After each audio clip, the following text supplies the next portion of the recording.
All right, good afternoon. We thank all of you in the United States who are not watching the NFL right now, or who at least have the NFL on another screen, next to you while you watch us. I understand how that goes. I'm not saying I'm doing that, not saying I'm not doing that. But anyway, welcome to American Hammers TV, part of the American Hammers Network. This is the West Ham Weekend Review, which we're still doing on Sunday nights for now. I don't know. We may switch back to Wednesday at some point, so we'll keep you posted. But we're going to see how Sunday afternoons go for the time being. Um, yeah, so welcome. Listen, we sell stuff. All right, if I haven't told you this already, we sell stuff.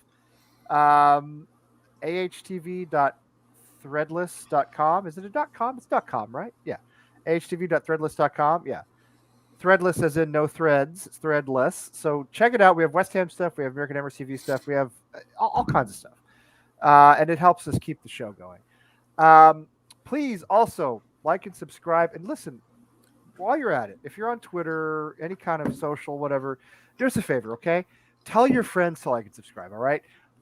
We have, I don't remember how many subscribers we have. It's like 1,300 or something, but we have like 5,000 Twitter followers, all right?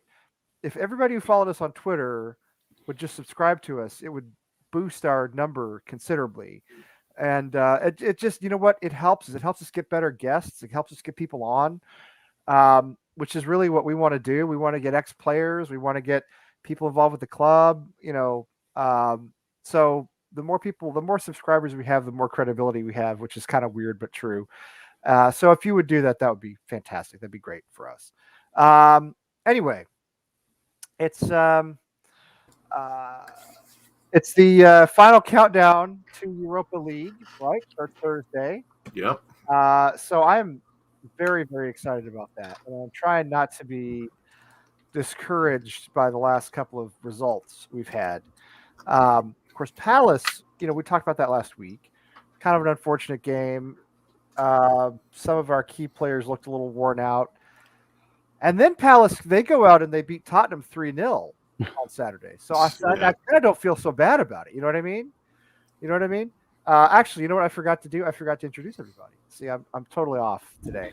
It's the whole thing about football. Like, it's all American football. Like, college football is rolling and the NFL is starting, and this is Christmas for me. I got to tell you, I have to say, last year with all the COVID stuff, I didn't really pay that much attention to it because I didn't like the games without crowds and all that.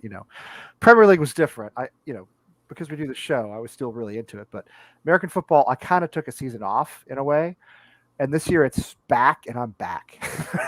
so I'm back. You know what I mean? I'm back watching the Horned Frogs and I should be watching the Pats right now, but we'll good win the other day. Yeah, too close, but happy we got it. Yeah, too close though. 11-point favorites, Lucas, and we won by 2. So I know. TCU does not often cover the spread, by the way. If you're a bettor, just so you know, we're not don't often cover the spread. But I'm gonna tell you something. This morning, I was at Sunday school. We had our first Sunday school of the school year, and one of the guys who teaches with me is a big Buffalo fan, and he's a great guy. He's a wonderful guy, but he's a big Buffalo fan. And we were talking about the game, and everybody thought there's a couple of kids in the class who are big fans, football fans. Everybody thought Buffalo was going to win. I said, I think Pittsburgh's going to win this game. I said, I don't know. It felt obvious to me. So Buffalo. State of Pennsylvania is just a big W today. Big W. Buffalo was like a 6.5-point favorite, something like that. They opened up this when the schedules dropped. They opened up at 7.5. And I got to tell you, I've never been a gambler, but man, I was tempted for a minute. Like, really, 6.5-point favorite? Anyway, should have made a bet on that game, but. Now, Neil, do you watch that Australian stuff though? Let me ask you this: do you watch that Australian stuff? After the West Ham game, they had Gaelic football on the telly. Gaelic football is pretty sweet. Actually. That shit is awesome. I'm not gonna lie. Yeah, no, way better than rugby.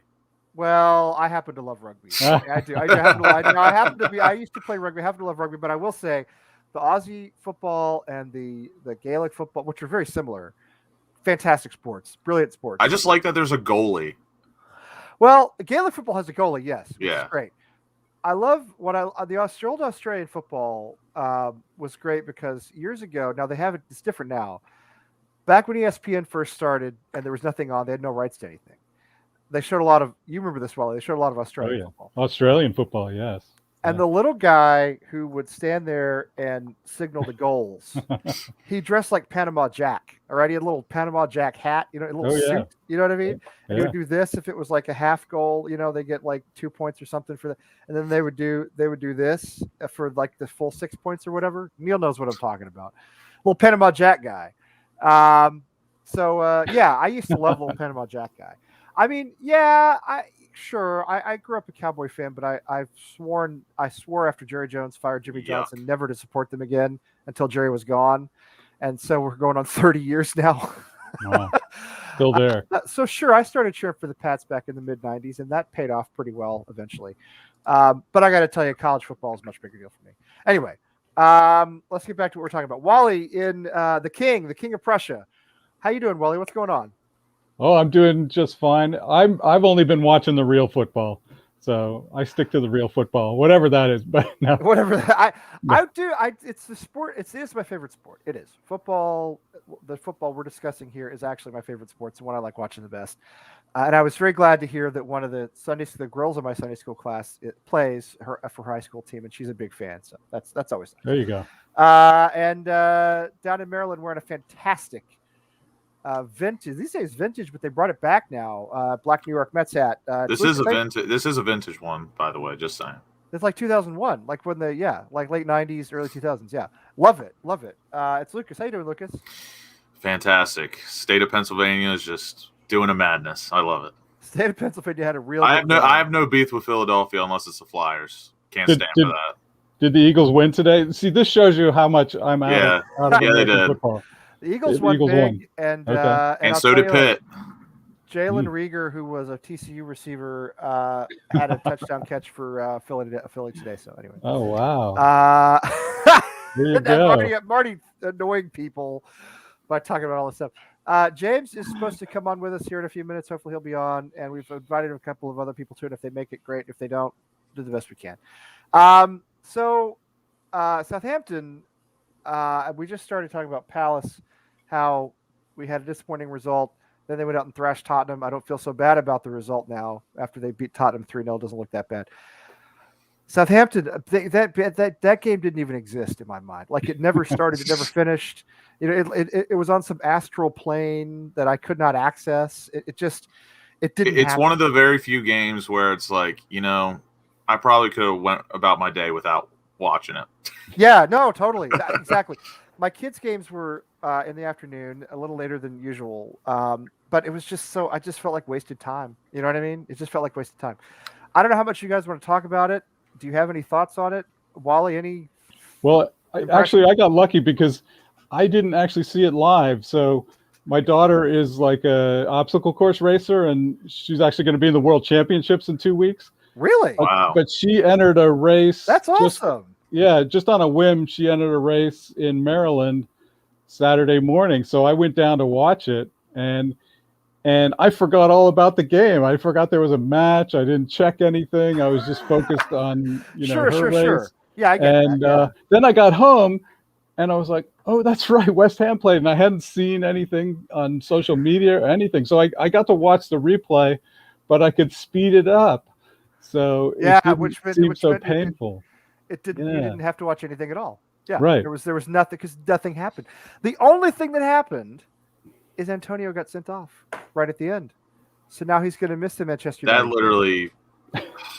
I mean, the whole thing about Southampton for me was it was fine. It was fine. Like I'm one of those people. I don't really. I'm not like Sam Allardyce, like a point away. Like right. Yeah. No, I'm not with this team. I'm not. Right. That might just be the American sport to me. I just hate ties. I hate draws. But I know when we know when to take them. Yeah. And this was one of those times. But after Antonio got booked for a second time, which some say controversial, but no, you just can't do that. Yeah. And when he got that second yellow, that felt like a loss. Well, the first yellow, I thought the first yellow was kind of silly. Like if he didn't retaliate, the guy had already wrestled him down, so he just sort of wrestled further, and that's probably when the ref glanced over and saw, and so he Right. gave them both yellows. Saw Mark but- Henry throw him through a table. Yeah, yeah, I know, it was a great move. It was a great move, but the second one was deserved. So he should have known better Yeah. than to be like throwing his foot out at that point. Especially he was in his own attacking end, so there wasn't really any danger or anything. This is one of those games I feel like, or matches. I think everyone's kind of on the same page, except for like Craig Dawson this, Craig Dawson that, which I really don't care to argue anymore. But we just lacked so much. That's our next topic. Yeah, I think it's plain to see we just lacked creativity all game, and when it comes to football, and like playing, you have two options, or I mean you have a few, but in my eyes you have two options when going forward trying to score. You're either creative or direct, and we were neither 80% of the game. Yeah. We weren't creative at all, but as soon as Vlasic came on, we became way more direct. Mm-hmm. Yeah, he looked good. Actually, he was a bright spot, wasn't he? Yeah, I liked it. Yeah, and everybody I think said the same thing. We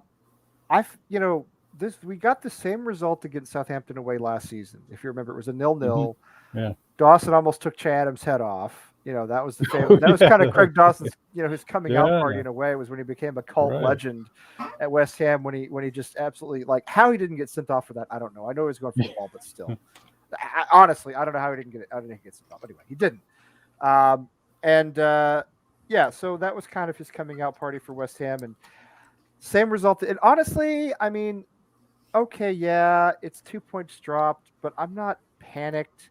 Yeah. After the international break, I'm not panicked by a 0-0 with Southampton. We kept a clean sheet. We haven't done that all season. There's a bunch of little nitpicky stuff that like people are complaining about. Like, don't get me wrong, I wanted to see Zuma as much as the next guy, but like, if we played Zuma over Dawson, was that going to set us over the bar and win 1-0? Probably not. No, I don't.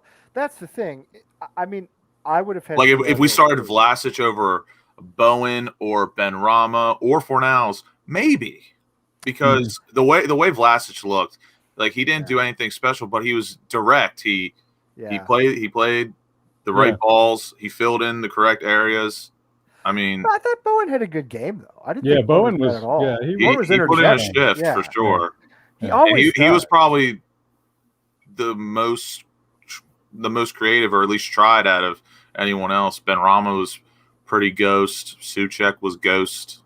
Fornals. All those guys played last weekend. Fornals played for Spain. Benrahma played for Algeria. I said this the other day. I think we had seven or eight players on international break playing games, and all of them besides Rice and Zuma, I think, played 3 games, and Rice and Zuma played twice. Yeah. And that's 3 games in 7 days.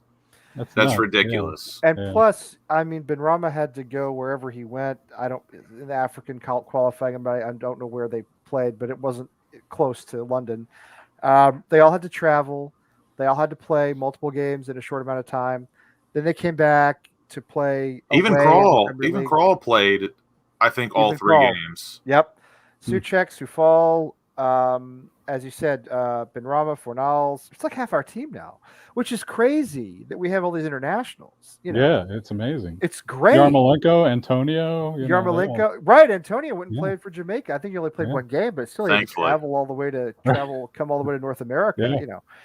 Yeah, thankfully, because one, they don't look too good, Jamaica, and because I kind of hate. They shouldn't be as bad as they are, but they should be better. That game against Panama was kind of pathetic. It was going on, I think, this time last weekend when we were on here, and it was just kind of sad to follow because it was like, this shouldn't be happening, but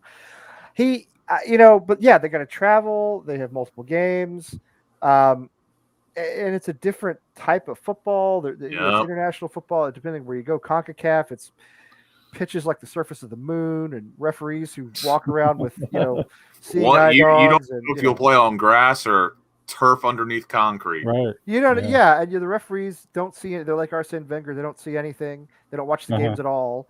So it's total, like, there's like acts of violence going on the pitch at all times. You just don't know. That's CONCACAF. God only knows what African. You either love it or hate it. Right, and I don't like it. I love it. I know you like it. I sort of do. I always, but the thing about CONCACAF is to me is pure definition of shithousery football. It is. The only thing I like about CONCACAF is when you get to the Gold Cup and like Guadeloupe and Martinique are there, and they're not even countries. Those are French territories. They're not even part of FIFA. Yeah, and they're playing in a continental tournament. I think Guadeloupe made the semifinals one time, made some years ago.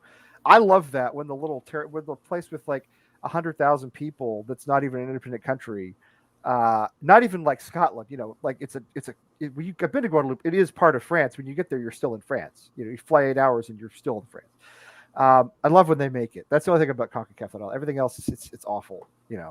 And man, they got to go to some rough places. I got to tell you. I mean, let's be honest. Like some, places like Honduras and El Salvador, these are like some of the most violent and dangerous places in the world. And that's statistically speaking. All right. I'm not, I'm saying that's a fact. Anyway, so they got to do all this stuff, all this travel. They look tired before the international break. They look tired after the international break. And now we have like 10 games in the rest of September or something like that. Yeah. Lawrence, I live outside of Boston now. I've lived here for many years, but I grew up outside of Dallas. So that explains why. I'm from Midlothian, Texas, but I live. You said Lothian? Midlothian. Like heart of Midlothian. There's a Lothian in Maryland. Is it really? Yeah. Well, there's a Midlothian. I live right by it. There's a Midlothian in Virginia. There's one in Illinois. There's a Lothian in Scotland, and there's a Midlothian. It's all named after places in Scotland. Believe me, Midlothian, Texas is an inconsequential place. There's no reason to talk any more about it than we already have. But Ken coming in with the with the hot take. I don't know. I mean, I'm not panicked by this. Yeah. Draw was the same result we got listed, but then Antonio gets sent off. And it's like that changes everything. I was willing to write everything off until that happened. Like, okay, point. Like, so be it. They're gassed. But then that just was like a kick in the balls. But there's a silver lining. I think that means Antonio will start against Dinamo Zagreb, right? Because he only has to sit out the league match on Saturday. So I think we'll see Antonio up front. Go Terps, baby. So... yeah, Lucas is down in Maryland. I got a good friend who he's a marine biologist, got 2 degrees from Maryland. Anyway, I mean, if you look forward to Manchester United, first of all, if we skip over, I want to come back to Dinamo Zagreb because that's a bigger game to me, actually. Mm-hmm. But if you look at Manchester United next week, obviously we're parking the bus in that game. I don't see how we have to, because we don't have a striker now. I actually think Moyes will go 5 in the back. I really do. Oh, I do too. I think we'll see Masuaku for the first time. If he's available. Yeah. He's been playing with the reserves, so hopefully. Well, this is a question that I wanted to ask, and everybody in the chat room the same way. So we all know we have a thin squad, all right? We have Dinamo Zagreb on Thursday. We have Manchester United. I guess this must be on Sunday, right? Sunday, yeah. Yeah. Then we have a cup match. Yeah. We have Man U back-to-back. Right. League and Cup. The cup match is after the league match, though, right? Isn't that right? So on a Tuesday. Yeah, that's the league cup match, which is on Tuesday. Here's what I would do, and maybe a lot of people are going to disagree. I would put everything into the Europa League match.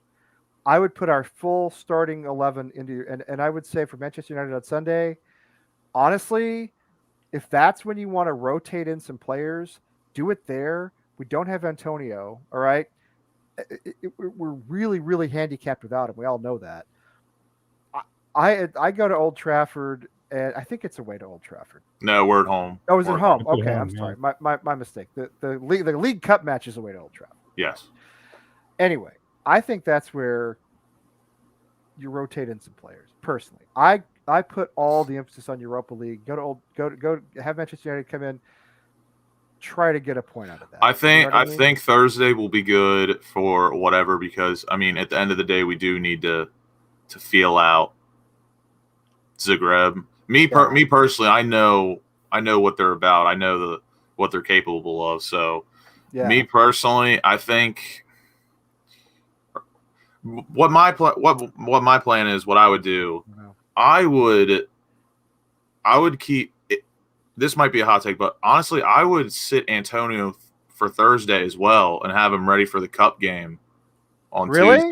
Yeah, see, I don't care at all about the League Cup this season. I'm sorry, I just don't. I have a feeling they'll throw that out. The League Cup, because I still feel like for Antonio, I still get nervous 2 games in 5 days. Like that still gets me a little worried.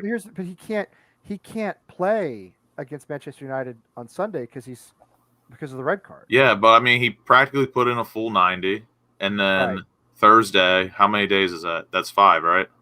Yeah. So I mean that's just my anxiety through the roof. But I get that. If he wasn't so injury ridden, I would probably play Antonio on Thursday, and then I would leave. It's a tough carousel right now. It really is. I would play Dawson. I would play Dawson, Diop, Fredericks, maybe Masuaku, maybe on Thursday or on Thursday. I personally would rather save Zuma, Sufal, Cresswell, all of them to park the bus on Sunday. I see. Actually, I hate to say this, and I this may be an unpopular opinion, and that's okay. I guess it's okay. What time? Yeah, what time? It is. I don't know how it's 5:45 there. That seems really unlikely because it is 6:25 p.m. here. Anyway, in Boston. Anyway, we're all on the East Coast. My whole thing is pour everything into Thursday. Pour everything into Europa League. That's what I would do. I would have Zuma in for Dawson, which I would probably do anyway.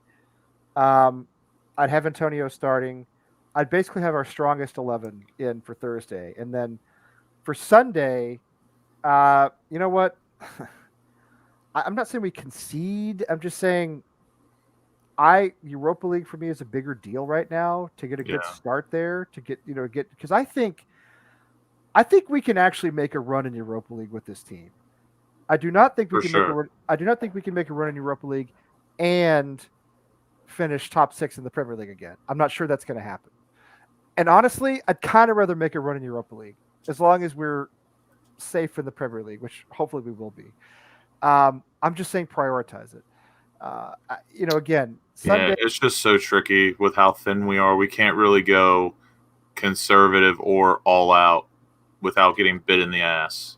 If you go all out in one place, if you go all out in one competition, you got to sacrifice. If we were going to Old Trafford, I would maybe agree that we put all of our eggs into Thursday's basket, but we can't do that at home. We gotta we gotta stick our foot in the mud at home. And it's a good point. I think the match on Thursday, that's in Croatia.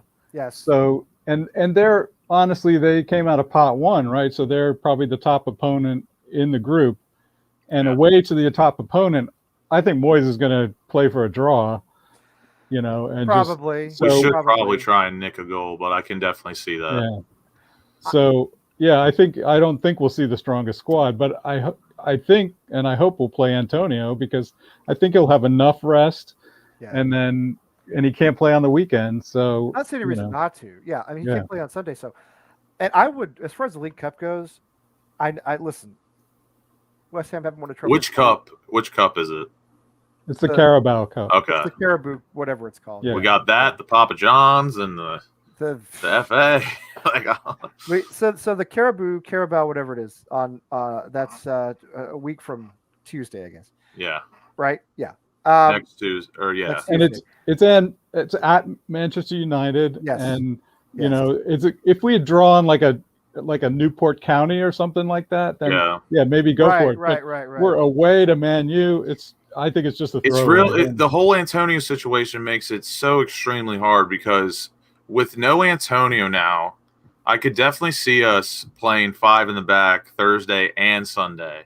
Because I agree with Novelist, even though he told me that the back four I said would get absolutely ruined. I agree, but it's like we almost have no other choice because, like I said, me personally, if we were playing at Old Trafford on Sunday in the league, that I wouldn't be as mad if we lost like 3-1, 2-1, whatever. But because we're playing at home, we have to like put in a fight. Yeah, I mean, I would, as far as the Carabao Cup goes, we haven't won a trophy in 41 years. I get that. It's probably the trophy we're most likely to win is the League Cup, realistically. All right.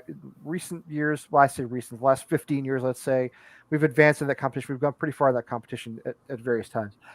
I don't think, though, that this is the season to try to go for it. I say roll out the reserves. If we get smashed, get them a run out. You know what I mean? Forget it. Just do. But it's got to be Europa League and Premier League for me, and then FA Cup beyond that. I like Mark's lineup that he put in the chat. That's pretty close to what I would do. Yeah, I mean Zuma and Diop, I think could make a good pair anyway. Souček and Rice 1,000% should not play. They need a freaking breather. I understand what you're saying, but this is where I go against conventional wisdom. And Kieran, this is what you do in Europe, right? We've all watched European football. Conservative away from home, all out at home. Try to, when you go away, you go for a draw. When you're playing at home, you go for the win. That's how you play European football. The fear I have here is that this team just gets smashed. I hate to say it, but I mean, Masuaku can't defend. Noble is glacial. Yarmolenko is relatively useless up front. Yeah, in a realistic world, obviously, what we're going to put out, most of us will be about 60, maybe 70% wrong. But realistically, to please most of us, Souček or Rice, one of them needs to start for sure. I think I do too. Hello, Tom Atherton. How are you? Hello. Boss. I'm all right. Hello. I'm all right. How is the Midlands today? Yeah, very good. You remembered? Yes, I had to change my setup around, hence why I'm in a different position. So when you texted me earlier, Lee, and said, yes, do you mind coming on? My PC was in pieces and my desk was the other way around. So we're fixed now and I'm here. So yeah, I prepare so far in advance for these shows that I'm usually texting people at like 2 hours before, like, oh, I don't remember if the show. Get you on the show. Anyway, appreciate you being on the show, Tom. It's good to see you. I didn't know you had a sister. Okay, good, Ken. Enjoy your sister. Hope she's doing well. Interesting. We'll see each other again soon. Okay. Yeah, we'll do it. My boys have a lot of afternoon games. We should be able to do morning games. What did you say? What did you hear what he said? No, it says an interesting line telling you for him to enjoy his sister. Well, enjoy visiting. Enjoy your time. Not. Yeah, come on, you guys are making me sound like some sort of freak. So, Tom, we were just talking about how you go about Europa League on Thursday. And I'm just eating my chocolate spread. Hang on. Ooh. Oh, take Nutella? it. Yeah, ask him. Oh, I love Nutella. No, off-brand. Well, whatever. Sainsbury's own. Sainsbury's own is my son loves Andrew loves Nutella. He eats peanut butter and Nutella sandwiches all the time. He loves those. I love Nutella, but it's not good for me. So anyway, we were talking about Thursday versus Sunday. Antonio obviously gone for Sunday, just unfortunate. I would, and Mark says, here's his lineup for Thursday. He's coming with a lot of sort of reserve players. It's not a full starting 11. I would do the opposite. All right, I am the oddball out here. I would put our strongest team out on Thursday, and this is the team I would play on Sunday. Wow. I would just basically, or something close to it. All right, something close to it. Basically, just like let's try to, I know we're at home, but let's go for a draw against Manchester United. My thing this season is I don't know when we'll be in the Europa League again. All right. I do not think we can make a run in the Europa League and qualify for it again through the Premier League, if that makes sense. I don't think we have the squad to do that. So let's go balls out in Europa League. You know what I mean? That's what I would do. Anyway, that's what we're talking about. Okay. Yeah, well, for me, because obviously Antonio was red carded, I would play him Thursday, see how he gets on. But if he, unfortunately, if he does start to become a bit lame, or he's slows down a lot, I would pull him off for Yarmolenko or move Bowen up there. I think, to be honest with you, I think he's just in the great always. tradition, the long tradition of Charlie Walsh. She's yeah. I would start with Antonio. I think Benrahma didn't have his best game the other day for us, so I would be interested to see if Vlasic would start that game. I think Zuma has to come in for Dawson straight away, potentially even Diop. I do think that, to be honest, I think he'll keep it very much the same. I do see him bringing Zuma in for Dawson. I do see Areola starting for Fabianski, and then obviously because he's not playing against United at the weekend, I would be starting Antonio up top and probably sticking Vlasic in and see how sort of he fared as well. But I think he'll keep maybe 6 or 7 of the same 11 and then rotate just a few places. But I think most of the key players will have to start. I would have no problem with Vlasic, who looked good against Southampton. I think Vlasic came in. Give us your thoughts on that, Tom. Yeah. We talked about that. And by the way, Lucas, you are so busted. Okay, you are. I'm just going to tell you because I'm sitting here on Twitter, and Lucas says 1 minute ago, what an atrocious call on Green Bay.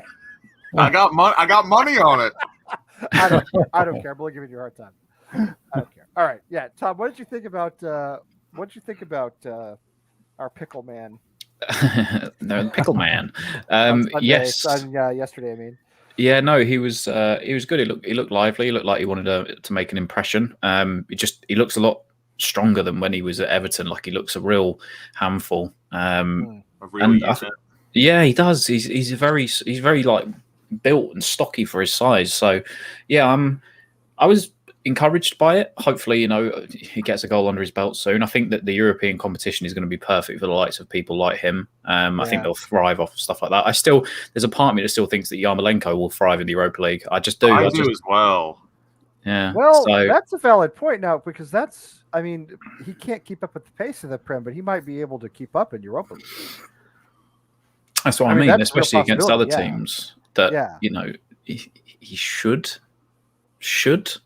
because we all know the guy is obviously good enough. He's Ukraine's top scorer of all time or something, isn't he? And he's done it in the Champions League before for when he was at Dortmund and then Kiev before that. So realistically, this is where he should hopefully shine, and hopefully if he can do it in Europa League, it will take the burden off of the likes of Antonio and Bowen and everybody else to produce. So but I mean, if he doesn't produce now, I really don't think he ever will. So it will be, what a waste of 4 or 5 years of $100,000 a week, eh? I mean, that's just typical West Ham. It's his last chance. It really is. No, yeah. But you'd start Antonio on Thursday, because he can't. I mean, he can't play on Sunday, and then I don't care about. We just discussed this. I don't think we should pursue the League Cup at all. If we get smashed at Old Trafford in the League Cup, I realize a club that hasn't won a trophy in 41 years shouldn't be throwing away trophies. But we're trying to fight on 2 fronts as it is, right? Europa League and Premier League, and I don't think we can fight on both, honestly. Mm. So when it comes to League Cup, I'm like, put friggin' Harrison Ashby in there, and do your best. I still think it's difficult as well, because obviously the United game for the League Cup, it's United's second team is equally as strong potentially as their first team. Now you can bring the likes of Lingard in, you can bring in the likes of Henderson in goal, and you've got Lindelof scored on Sunday. Yeah, Lindelof, Dalot comes in. There's potentially a very good United lineup. So we don't think have the ability to rotate as much, and a lot of our most promising youngsters that probably would have started that game have gone out on loan, which is fair enough, because they'll get that experience elsewhere. So I'm a bit like you. I would like us to, if it looks like we're not going to progress into the Europa League past January, etc., I would pursue the FA Cup then. But I'm a bit like you. I agree. It is a trophy, but it's not the most important trophy of the season. I would take any trophy. The prize money's awful as well for the league. It's not that I want to be arrogant and say we don't care about this trophy. It's just, we have a thin squad. We can only fight on a certain number of fronts at one time. I don't know. Oh, that looks so friggin' good. Good Lord. Good. You are. This is torture. I don't know when we'll be back. We just talked about. I don't know when we'll be back in Europa League. All right. That's almost as good as a team sheet with Fredericks as striker. That's exactly. Stick him on the wing. Yeah. That is really stick him on the wing. Yeah. Stick him on the wing. Maybe Thursday. Seriously, maybe even Thursday. I wouldn't really have a big problem with that. No, but I don't know when we'll be back in Europa League. You know what I mean? Again, I would love for us to make a run. I don't think we can make a run in Europa League and qualify again through the Premier League, finish in the top 6. I don't think we can do that. So I say go for a top 10 Premier League finish, whatever. You know what I mean? Safe, like comfortable, and make a run at this Europa League thing, man. Like take it seriously. That's what I want to do. Let's do a madness. Let's do a madness. Exactly. I think we can qualify from the Premier League again. Do you think so? For me, yeah. Because when you look at it, Chelsea, United, City and Liverpool are far and away the best 4 teams in the country, right? Yes. I'm saying this with hamster cheeks right now because I'm having to push food to the side of my mouth to get this out. I always have hamster cheeks. That's why I have a beard. So yeah. They are obviously the top 4 teams in a way in this country. We understand that. Nobody's really going to touch them this season for the top 4, you would assume. But then Leicester will be in and around their 5th, although they're not having a great start to the year. And then I see it's us, because Spurs, my God, watching them the other day, they cannot play with 3 defensive midfielders of Højbjerg, Skip, and pretty much Winks. And to be fair, they did have a bunch of dudes out. They did. But they're still shit. Nuno's teams. They got thrashed by, again, we had that result against Palace, and we all kind of freaked out about a home draw against Palace. Then Palace go and thrash Tottenham the very next week. It doesn't look so bad. Those were two sour tastes in the mouth this week, and Lingard scoring and then Edouard scoring twice. I hated that Lingard scored. I don't want him to succeed. It was an unreal goal, come to us in January. All I'm saying is, though, Spurs, Nuno is a defensively minded coach, but even if they were missing a few of their better players who were the likes of Son and maybe a midfielder or 2, maybe like Bergwijn, but he still had the defenders that he wanted. They're still their top back 4. They had the new signing Emerson Royale in there. They got rid of Aurier for that matter. They had Rodon. They had Dyer in at one point. They did have Ben Davies and Reguilon, and they still conceded 3. Yes. So I don't think Spurs are guaranteed into there either. And Arsenal have slipped off of the face of the earth. I think they'll come back at some point this season. I do too. Scraping a Everton, not impressive either. No, exactly. There's a lot of clubs that are in transition. So I think that 1-0 against clearly the worst team in the Premier League. With what Tom said, that's why I think Antonio getting this red card is an incredibly hairy situation because there's just so many angles we could go. Yeah. To where we really put our all. I kind of hope in a way the red card is maybe turns out to be a blessing in disguise because we cannot play him on Sunday. So there's no thought of let's put him out there on Thursday and again on Sunday and again on, is it Tuesday or Wednesday? I Tuesday. think it's Wednesday. I think it's showing up on They got to give us Wednesday, yeah. Which is my son's birthday. It's Thursday, Sunday, Wednesday. Isaac's birthday, September 22nd. So we'll have a game on Wednesday and Thursday? No, we have a game this Thursday, the 16th. No, I know. I'm talking about next week. No, just Wednesday. Just Wednesday. Yeah. So, I mean, we have to rest Antonio because he cannot play on Sunday. And the only thing I'm hoping is that's a little blessing in disguise so that we're not overusing him. I would absolutely start him on Thursday. I'm sorry. I think we have to get off to a good start. I would love to win this game, go top of the table, just, right from the beginning, just make a statement in Europa League. Even if it means we come out and we park the bus against Manchester United, which I think we're going to do anyway, and we go for a home draw, which in this case wouldn't bother me much at all. It annoys me more as well because I know we will park the bus against Man United, but we shouldn't have to because there was a times against Southampton and even all the games so far this season, we've not lost yet. And the style of play that we're playing and the way that we're pinging the ball around, some of the one-touch passing again, I just didn't think, obviously, we had that sort of clinical edge as what we needed to at the end. And, Antonio had his worst game of the season. It's been so positive, exactly. And I still think of us in Europe. On any given night, we're going to put 3 or 4 past any opposition that we'll face this year, hopefully in the Europa League, but I still feel the same as the Premier League. Man United proved at the weekend, even they're there to be got at, especially if you run at them with pace, which St. Maximin did, and then one silly commitment from Varane, and all of a sudden they've scored, and the only bastard who's going to stop that from happening is Ronaldo, and he always loves scoring against us. We said before you got in here, we were talking about the little psychology of playing on playing away and then playing at home. And I said, if we were playing at Trafford on Sunday, I would definitely park the bus 5 in the back. But because Man we're United got to play away on Wednesday as well. Yeah, but because we're playing at home, we can't be that negative, in my opinion. Oh, we're at home, aren't we? Yeah. Sorry, I forgot that. Yeah. See, that's the thing, Tom. Is we are at home, and that's. Who's got the bigger draw? Have they got to go away, or have they got to stay at home? Let's have a look, shall we? They're playing away in Switzerland at Young Boys. So. And the Wankdorf Stadium. That's really what it's called. Bosh. What, the Backdoor Stadium? You think no, the Wankdorf Stadium. Oh, I thought you said Backdoor Stadium, which is that'd be even better. But Bush. This is a real. What you guys don't know about this? The Young Boys. Hang on, I'll show you. Oh Jesus! Don't do that when talking about Young Boys. I gotta see the screen. Young Boys. Want to see Young Boys from Switzerland, right? Young Boys, Bern. Young Boys from Switzerland. This is their stadium. Oh God. Stadium. The Wankdorf Stadium. Yes. Oh my.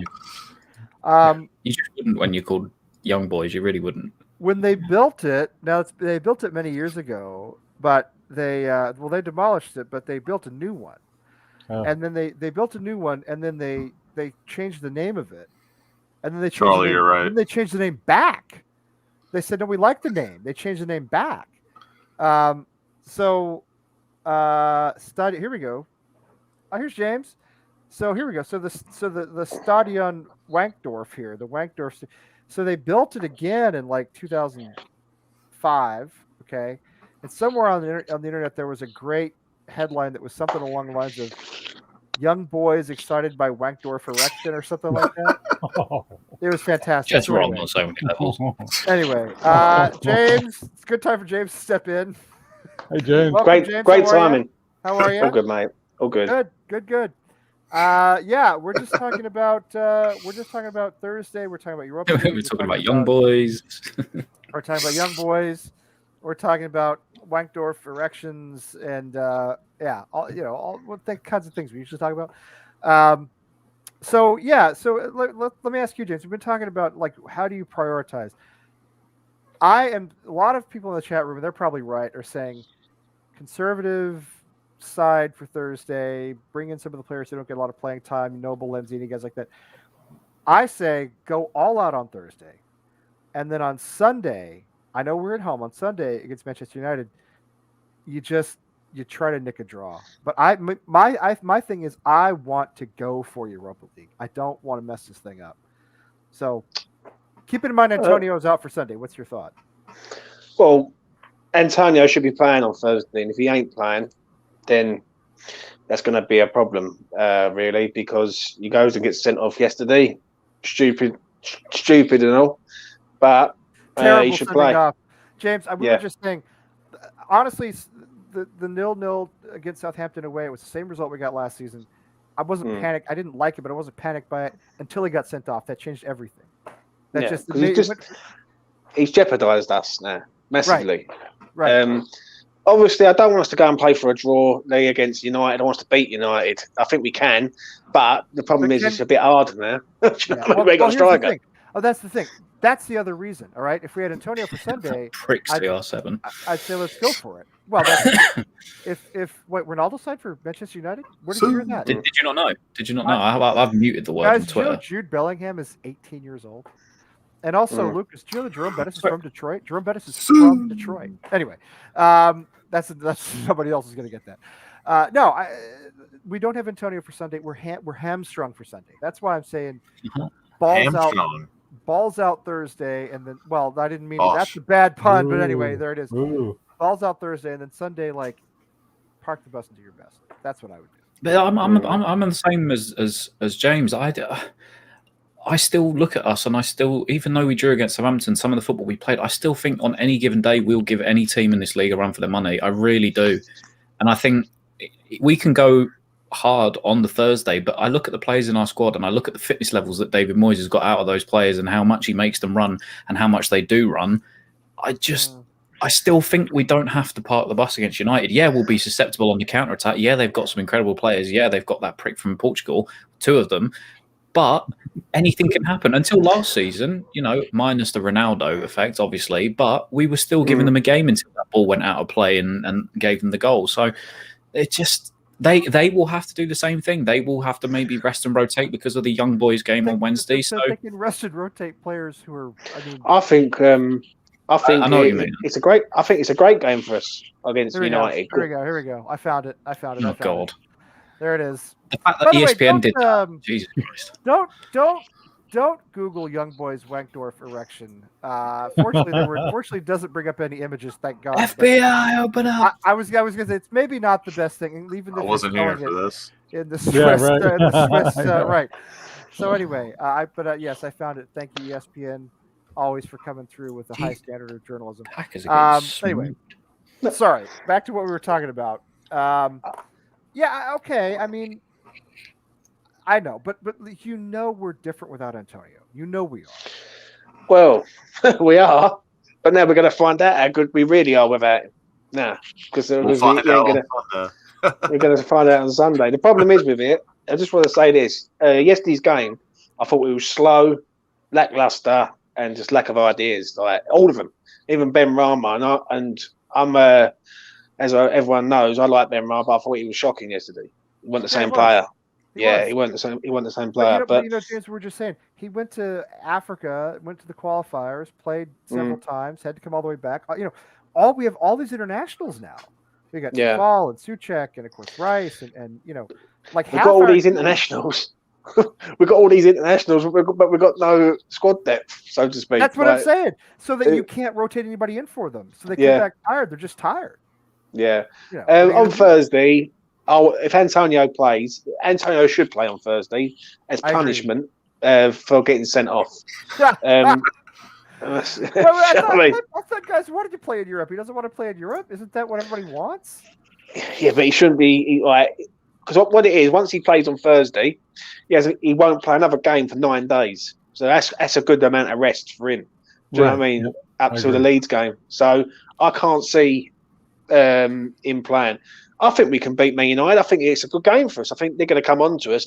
And I've noticed one thing in the first 4 games this season. 2 teams that have come on to us was destroyed. Newcastle and Leicester. And 2 teams that are sat and tried to hit us on the break. Yep. We've both drew. So that is a good sign. When they come at us, James. It's better when they come at us. And I'd rather that, even whether they got Ronaldo or not. Do you know what I mean? Yeah. But we've got Kufal. And Kufal will go through Ronaldo in the first minute. Virgil Dan Dawson. Well, I would love that. Let me ask you this. Dawson's a lightning rod, all right? He's defining opinion at the moment. If he plays on Sunday, he will score. I'm putting that out there right now. Shithousery at its finest. I cannot imagine that we brought in Kurt Zuma. I cannot imagine that we brought in a French international, okay? A decent fee, a good player, good young player, to be cover for Craig Dawson. I will say, though, he did start for France twice last week, so you've got to imagine that is the only reason why he... I hope so, because surely we're not going to see Dawson again. Yeah, but I just want to cut in there on something. Yeah, I've heard that from a few people saying, "Oh, he started during the week." But what a good game to him to go into is Southampton. Like Southampton ain't gonna. Do you know what I mean? Like, would you rather him against Southampton or would you rather him against Manchester United? Like, he's also not played a lot of football before then anyway, because obviously he hadn't started for Chelsea at the start of the season. So I can understand it. And that's why Thursday will be a perfect game for him to get his legs under him and then start him again on the Sunday. Because he will be fresh enough. He's an athlete. He's a fantastic athlete. So he will be good enough to do it. So, yeah. I just don't understand it. I understand what you're saying. I do understand that. But I look at it and I think, well, you've just played for France, and you're an international for France, but you've just basically can't play for West Ham. David Moyes. Yeah, I agree. Yeah, I mean, I think Dawson needs to go back to being a guy I forgot was at West Ham. I mean, I'm sorry. Whatever happened after he got his full contract, his form just fell off the cliff, and he's a liability now to me. He's hurting us more than he's helping us. Maybe that's, maybe other people disagree, but that's where I am. I can't, To me, he plays in a League Cup game. That's it. I mean, to be fair, I wouldn't mind seeing him Thursday in order for Zuma to be fully fit for Sunday, but maybe Zuma plays Thursday and Sunday. I don't know. He's young enough maybe to pull that off. I don't know. I mean, you think if you're going to have somebody play, you think if you're going to use players in close games like that, it's going to be a center back, right? It's not going to be somebody who, like a winger or somebody up front. It's going to be somebody who's not going to be doing as much running, basically. Mm-hmm. So you would think that Zuma would be able to handle that. and after Dawson put our old beautiful Ogbonna on toast the other day, I don't want to see Ogbonna on Thursday. Save him for Sunday maybe. But I don't know. Just my opinion. I mean, I wouldn't mind seeing Diop and Zuma together anyway. I don't think that's necessarily a bad combination, although Diop really seems to be out of favor. So yeah, I don't think, to be honest with you, again, I don't think it would. I don't think it would be a bad combo for the Europa League. Hopefully Diop can go out there and sort of play without as much pressure as he would do in the Premier League. Obviously, the standard of opposition that he'd be facing probably wouldn't, be as good as what he would face in the Premier League. The only person I know of, obviously, that is, I think, going to cause issue on Thursday is Orsic from Dynamo Kiev, and he is absolute. I mean, you've seen what he'd done to Arsenal last year, and even the last couple of years of how good he is. He's absolutely rapid, and he's an unbelievable finisher. Thankfully, goes down the left-hand side. So obviously we know that it can't be Fredericks. I'm so sorry, Wally, but I just do not back Fredericks to play well against him. So as long as you've got, I would say, and I think Zuma himself is a leader, it can't be a bad thing having both of them together. They're both French, it's as long as you've got one or two leaders, for instance, say Soufal, or even, if he decided to go Ogbonna and Diop or something, just have somebody in there that can tell him, to move back his position, not make a silly mistake. And genuinely, if he did that with Zuma, I don't think that we would see as much of an issue with Diop. But don't you see, though, if that happens, that means Dawson and Bonner play on Sunday? I don't necessarily think it does, because I think on a Thursday, you can play Thursday, Sunday easily. Every team does it every year. Rice will probably play Thursday, Sunday. Souček will play Thursday, Sunday.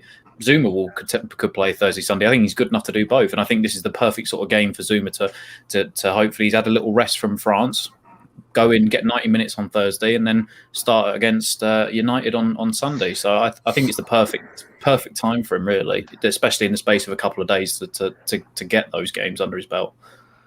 Yeah, I think I do not see Noble on Thursday. I do not see Noble on Thursday. I only see Noble in peripheral situations. Noble in the League Cup game, maybe.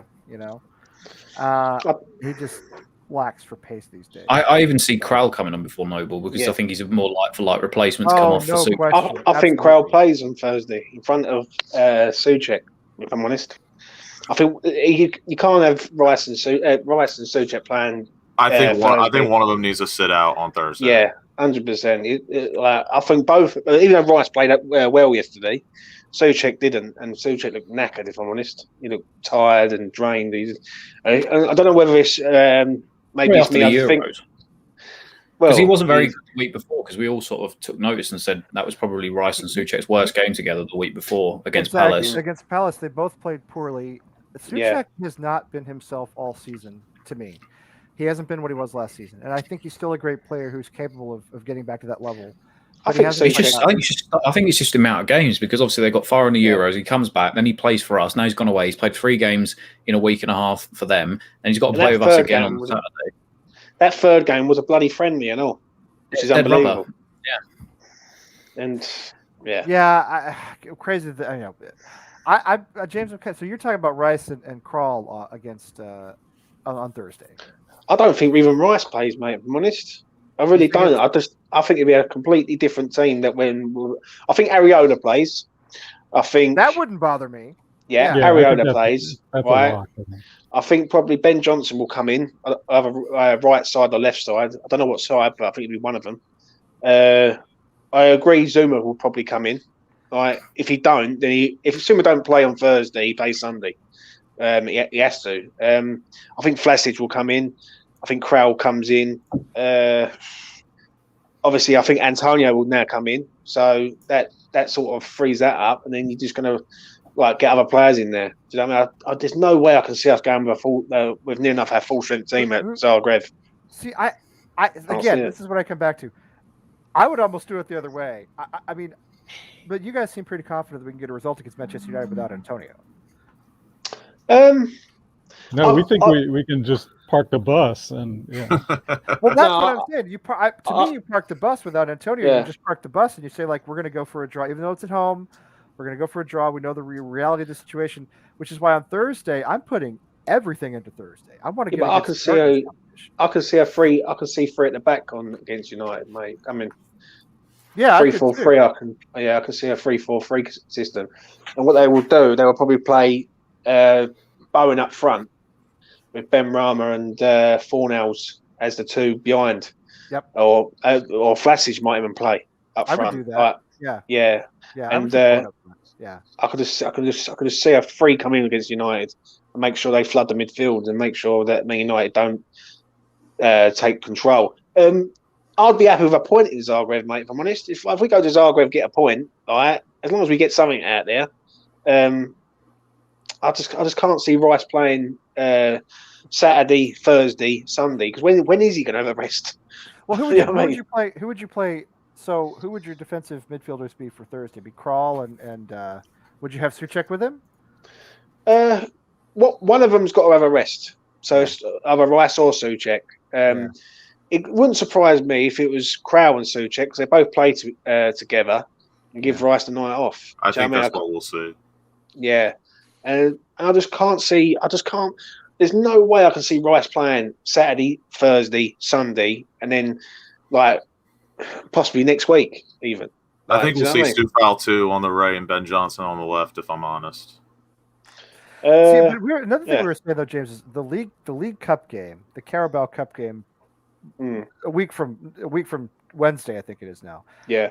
Again, I'll say it again. I know we haven't won a trophy in 41 years, but I just don't think I'd go for the League Cup this season. I just don't think it's on all those fronts. I think it's gone. I think it's gone, mate. Put out a reserve team and do your best. Put out Flex and all those other guys and Ashby and whoever's still with us and not on loan, basically. I think the Carabao Cup game, all I can see with that is youngsters and fringe players like Yarmolenko playing that one probably. Lanzini might play in that one probably. Masuaku if he's available. Yeah. You could say that, yeah. Yeah, I mean, I just can't. I think that game's the worst kind of game, right? Because it's a game away from home against one of the big teams in the league. So it's just, I think we just got to let it go. But I do too. It's just a shame. If we had a different, draw, like I was saying earlier, maybe, but or maybe some more players. Yeah, right. Away to Man U, forget it. It's going to be hard enough with this thin squad to compete in Europa League and Premier League. And out of all positions, we get a red card. Well, that's the killer. I mean, again, Saturday's game for me is not that big of a deal until the very end when he gets sent off, and that changes everything. 0-0 at Southampton again. Same result last season. Whatever. It's not ideal, but it's a point away from home. Just let it be. Then Antonio gets sent off, and it's like, that it's every time I think we've turned a corner and there's a new West Ham, we do an old West Ham thing like that. Do you know what I mean? That was a very old West Ham thing to do. That was a very bad old dark cloud days thing to do on Antonio's part. I thought it was stupid. He even knew it was stupid because when he was walking off, he pointed to his head and went like that. And I love Antonio. And I love the man. I think really he genuinely forgot, which whatever. Like he was already had a card, and it's just a stupid challenge. No need to go in like that. But the problem is with it, not just the sending off. I thought he was absolutely dreadful against Southampton. Also, I thought them two defenders had Antonio massively in their pockets. You know what I mean? Didn't do let's be honest. And I've seen that a few times with Antonio before. I see it at Brighton last year away. I see it in another game. I can't remember what one it was, but there was a game where he just got bullied. I think it was Everton, That's right. It was at Everton at home. It's frustrating. Yep. He gets bullied by centre halves, and when they bully him, he gets the ump and he gets frustrated and he just goes missing. Do you know what I mean? Don't get me wrong. I'm not slagging him off or nothing, but he was bad. Ben Rama wasn't great. There was a few others who weren't too, like even Souček. Everyone loves Souček and he was off the ball and all. So, but it is a worry. Just like that killer final ball. I think that's all it was. I think there was, a few players. I think, for instance, Benrahma. I thought Fornals played all right, but I think Benrahma, sometimes even Bowen would get into a good position and then just that final ball lacked. Even the crosses that were going into the box, the amount of times that they were overhit to the back stick. I don't think there was too much wrong with the Southampton game, but we just lacked that killer instinct and that final ball. We just had no creativity. And it was just rinse, wash, repeat every time we went down the pitch. Yeah. I'll tell you what it was. It was slow. It was pedestrian. It was sideways and back passing. And it was like, I don't know why, but the passing was taking forever to get to the front. Whereas before, West Ham would be pass, and now be in their box. The other day, it was like pass to Rice would go wide, then it'd go back again, then it'd go wide again to Bowen or someone. And it was taking forever to get to the front, basically. I think that's just because of how deep Southampton were defending at times, because they obviously were looking to hit us on the counter, which they nearly did towards the end. You have to give us some credit. James, as you said, and we've talked about this a lot before, we do better when the opponent comes at us. If they sit back, we have a lot of trouble. We had no trouble with Palace. We had trouble with Southampton. We have trouble when they sit back and counter the way we do. It gets bogged down. You know what I mean? It gets bogged down. Lee, you have to give Southampton some credit for tactics. Yes. Lee, I got to take off. Wally, listen. Yes. We hadn't had you on quite a while. It's great to have you on. It's great to see you. Good fun. And hope to get down to Philly at some point. Absolutely. We'll do it. Right. Thanks for being on, Wally. Appreciate it. All right. Bye-bye. Talk to you later. Take care, Wally, man. See you later, Lee. Fucking. Well, you can say good night to me too. That's okay. And it's good night from me. So Tom just sent me. Oh, I sent you my 11. It's a lot easier when I say like that. That's what I go with. They're all playing for Arsenal in this. I couldn't be asked to change the colours and stuff. That's what I'd go with. For some reason, there are maybe Nottingham Forest. I don't know. Anyway, but is this what you're setting up for Sunday? No, on Thursday. I'd go Thursday. With that. Yes, this Thursday's game. I'd go with that. This is what I would do. I mean, Zuma and Ogbonna, or maybe even Diop, depending on how Moyes feels about that. But this is a strong team. Now, here I gotta get down the road. This is the question: Do you do the Rice Souček thing? Do you ask them to play Thursday and then again on Sunday? I have no problem with Vlasic in this role. I think he was really good when he came on. We know Fornals is generally in form. Bowen always gives 100%. Antonio, to me, there's no doubt he's going up front because he's not going to play on Sunday. This is the real question. And honestly, if I had to sit one, I would sit Souček. Only because I think there's a few there.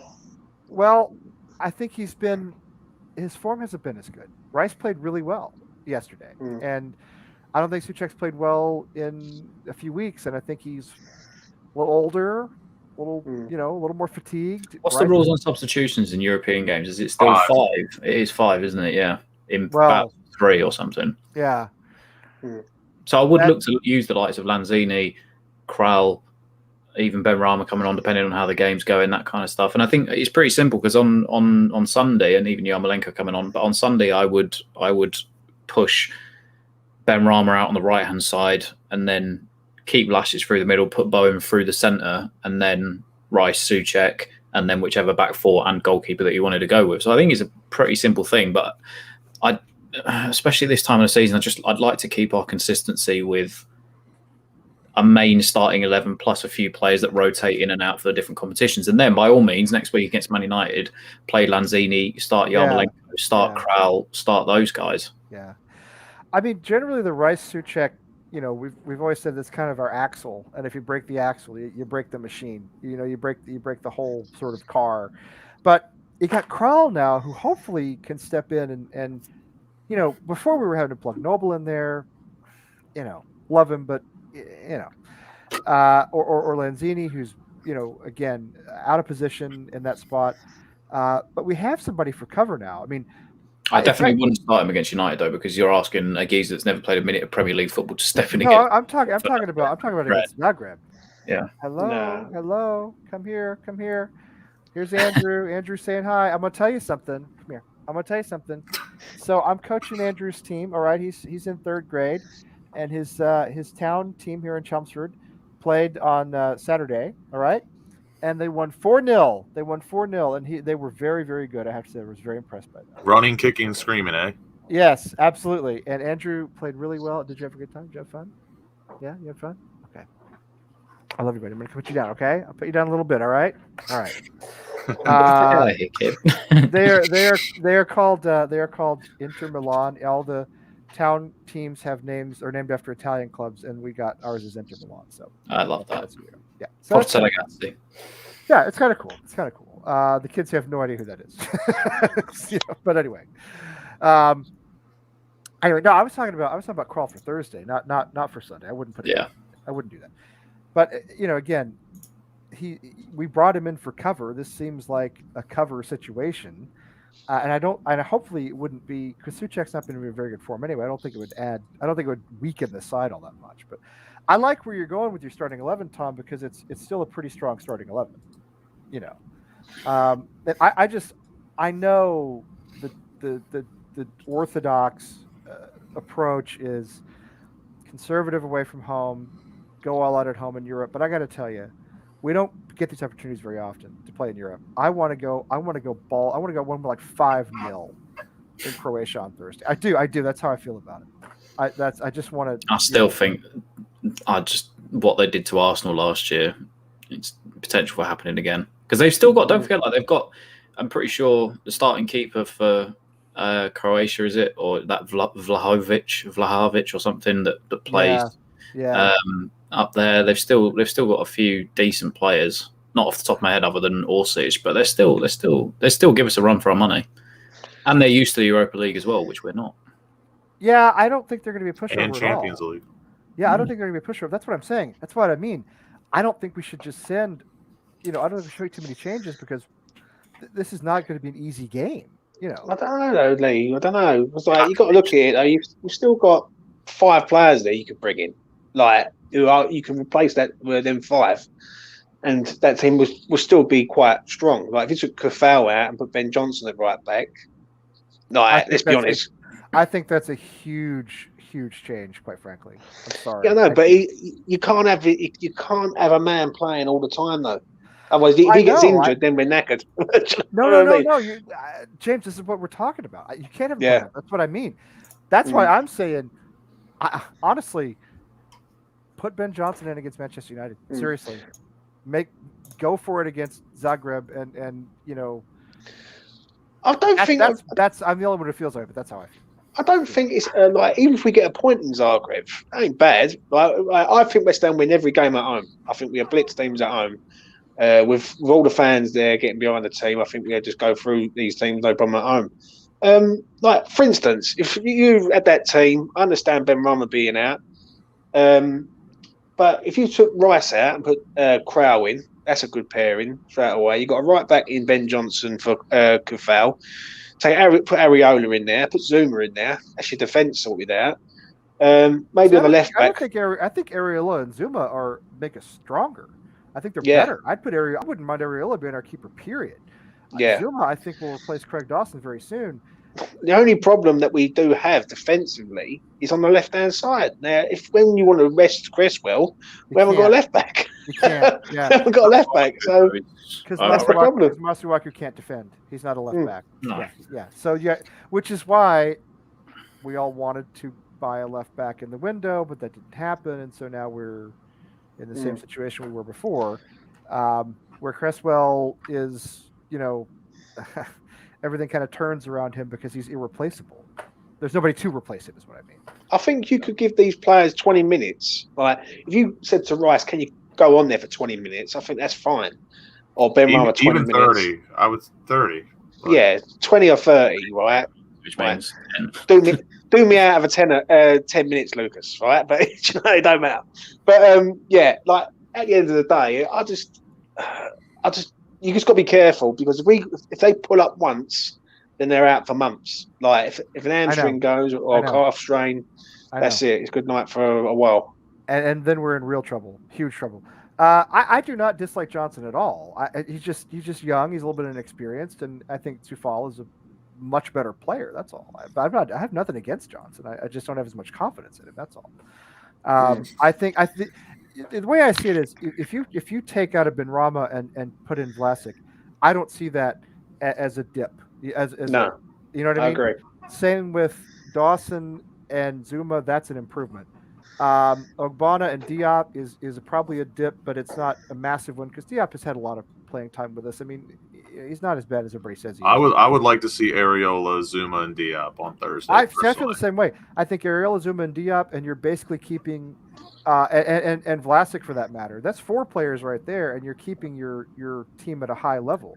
And I could see Rice or Souček sitting and letting Krall come in. That's another. Because you got to look at it like this, right? Last week was the international break, right? So from a week to a week, some of these players have played 4 games. We were talking about that before you came in. I said we have probably 7 or 8 guys that were on international break, and I think Zuma and Rice were the only ones that only played 2 out of 3 games. The rest played all 3. Yeah, so that's ridiculous. And then you're going to have that's in 8 days, Lucas. Yeah, so imagine that going into Sunday and all. Because then it'll be 6 games in whatever days it is, like 11 days or something, which you just can't maintain it. I think it'll be a complete reshuffle on Thursday. I don't be surprised if Yarmolenko starts. It wouldn't surprise me. He may not be a bad. We were talking about this. Now the only thing we've got to keep some sort of core. The only reason I'd start Antonio is because he can't play on Sunday, right? So you might as well. But Yarmolenko in Europe may not be that bad. Your core, you just mentioned a good point there, Lucas, about your core. Well, your goalkeeper, you're going to have Areola. Right? You're probably going to, don't be surprised if Ogbonna or Zuma, someone like that will come in. Right? So that's your defence sort of, your spine of your team. It's either going to be Souček or Rice. I think Rice might sit out and Souček will go with Krall. They both know each other from Czech Republic, and I think that will. Yeah. I believe both of them should sit out myself, but that's just me. But doesn't Rice want to play European football? And isn't that what he wanted? Or does he not want it until you get to the knockout round? Yeah, no, but is he he is going to play, but he just doesn't mean he's not going to he's going to come on for 30 minutes. Because what's more important to us at the minute, Man United on Sunday or this game? Yeah. Now, to me, this game, if we get a draw there, we don't really lose nothing. But if we lose players out there for injury, then their Premier League season will just drop like a stone in water. Yeah. I get that. I just feel as the Europa League is not an opportunity we get very often. And it's what I want to see us go all out in Europa League. I do. But you have to think of the health of the players. Which is why I'm saying bring them back on Sunday without. Realistically, though, you really think we can get a result on Sunday without Antonio? Because he seems to be a talisman. Everything revolves around him. We have no attack without him. I believe we can beat Man United on Sunday, mate. Well, how do you do it? As long as Bowen gets the service from the attacking players, I still think that he can cause problems for us. But it would have to be, exactly the opposite for what we saw the other day at Southampton. Was that just that final killer ball? Yeah. And obviously the main thing for us is just not being hit on the counter attack because they've got some serious pace. Not from Sancho specifically, but Greenwood and Ronaldo on the break is just going to be absolutely electric. You saw what they did to Newcastle for their second goal the other day on counter attack. So as long as he can feed Bowen, I still he's our biggest chance creator so far of the season, isn't he? A big chance is created and stuff. So, and all the talk with Southgate and England stuff, I still think obviously he hasn't scored yet this season, has he? Who, Bowen? Yeah, Bowen. No, he hasn't scored not yet. Perfect game to get him underway.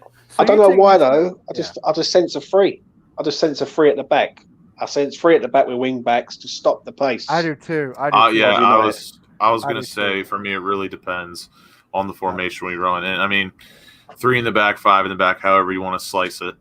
Essentially, I think if we do run wing backs with 3 center backs, I definitely think we could get a result. But if we play a 4-2-3-1, it could get dicey. I'll be shocked. I'll be telling the truth. I'll be absolutely stunned if we come out 4-2-3-1 against United, especially with no Antonio, right? Because basically, then that means we haven't got no one to hold the ball up, so we're going to be relying on basically trying to get the ball in wide areas and getting up to him. Yeah, I think that'll be the game we experiment with Vlasic to see if he can maybe do the Jay Lings role.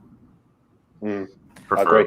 I would put Vlasic at the 10 role, honestly, against Manchester. And I was saying this earlier. The problem is you got to put somebody on the right. So you put against Southampton on the right. We were neither creative or direct, but when Vlasic came in, we became a lot more direct. You got to be one or the other, in my opinion. Yeah, I agree. Yeah, you do. I mean, to me, I would love Vlasic in the middle in that what's been that Benrahma role or the old sort of Lingard role, but you need somebody on the right wing, Yeah. And I don't think we don't want Yarmolenko, out there with his walker. You know what I mean? Out there with his what are those things called? They like in the supermarket, Lucas. You get them in the little carts. What are those called? I can't remember what they're Carts. called. No, not that you push, but that you ride around on. Motor carts. They're little. There's a name for them. I can't think of what it is. Anyway, they're for people like me. Right. They're for people who have limited mobility, right, or just don't want to walk around the supermarket. Lazy people like me. Yeah, exactly.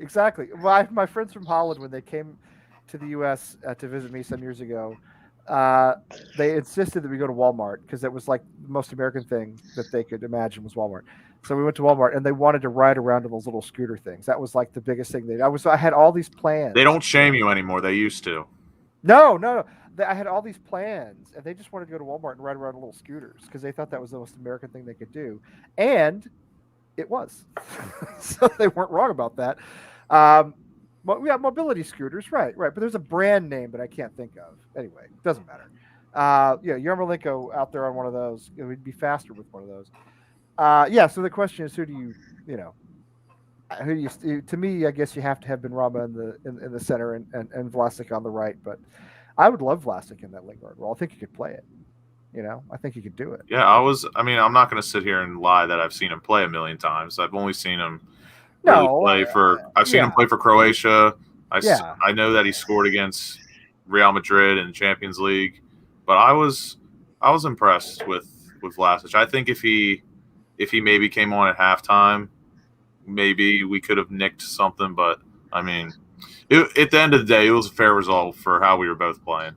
So it was. I mean, again, if Antonio doesn't get sent off, it's a match that hardly even exists in my mind. It just comes and goes. It goes off into the ether, and who cares? The only problem with it is that he did get sent off, which changed everything. So I don't know. Should we? I guess we've been talking about this the whole time. Should we talk about what we expect on Thursday? With result wise, we can. I'm going to have to dip. I'm going to have to dip, but okay. I will say, I think we beat them. I think we beat them 3-1. I do. I see we score goals, and I think the United game at the weekend, I could see it being. That's if we play a strong depending lineup or on a weak lineup. Yeah, if depending on how we play, I would say give me two predictions: strong lineup, weak lineup. Okay, Thursday strong lineup 3-1. Sunday semi-strong lineup 3-2 United, I think, or something along those lines. Because I don't think scoring is our issue, but then obviously at the Saturday just gone, we've just laid a dud. So right, exactly, yeah. But I think if we get back to scoring ways on Thursday, I think the confidence will hopefully be there. But obviously, no Antonio, it just will be a massive loss for us because he is the heartbeat of that attack going forward, and the only striker. Yeah. So it will be unfortunate, but I still think we'll give United a good game. So yes, there we go. All right, that's fair, Tom. Hey, appreciate you being on. Thank you very much. Sorry, I'm falling asleep here. I'm absolutely knackered from moving around. Get your rest and get up for work tomorrow, and enjoy the rest of your fake Nutella bread there. Off-brand Sainsbury's Nutella. Off-brand. That's a nice way to say it. All right. Thanks, guys. Take it easy. Take care. Yeah. So James, I mean, what do you think? Do you have thoughts? I think I don't think we're going semi-strong in Zagreb. I think they're going to go. I think Krell will play.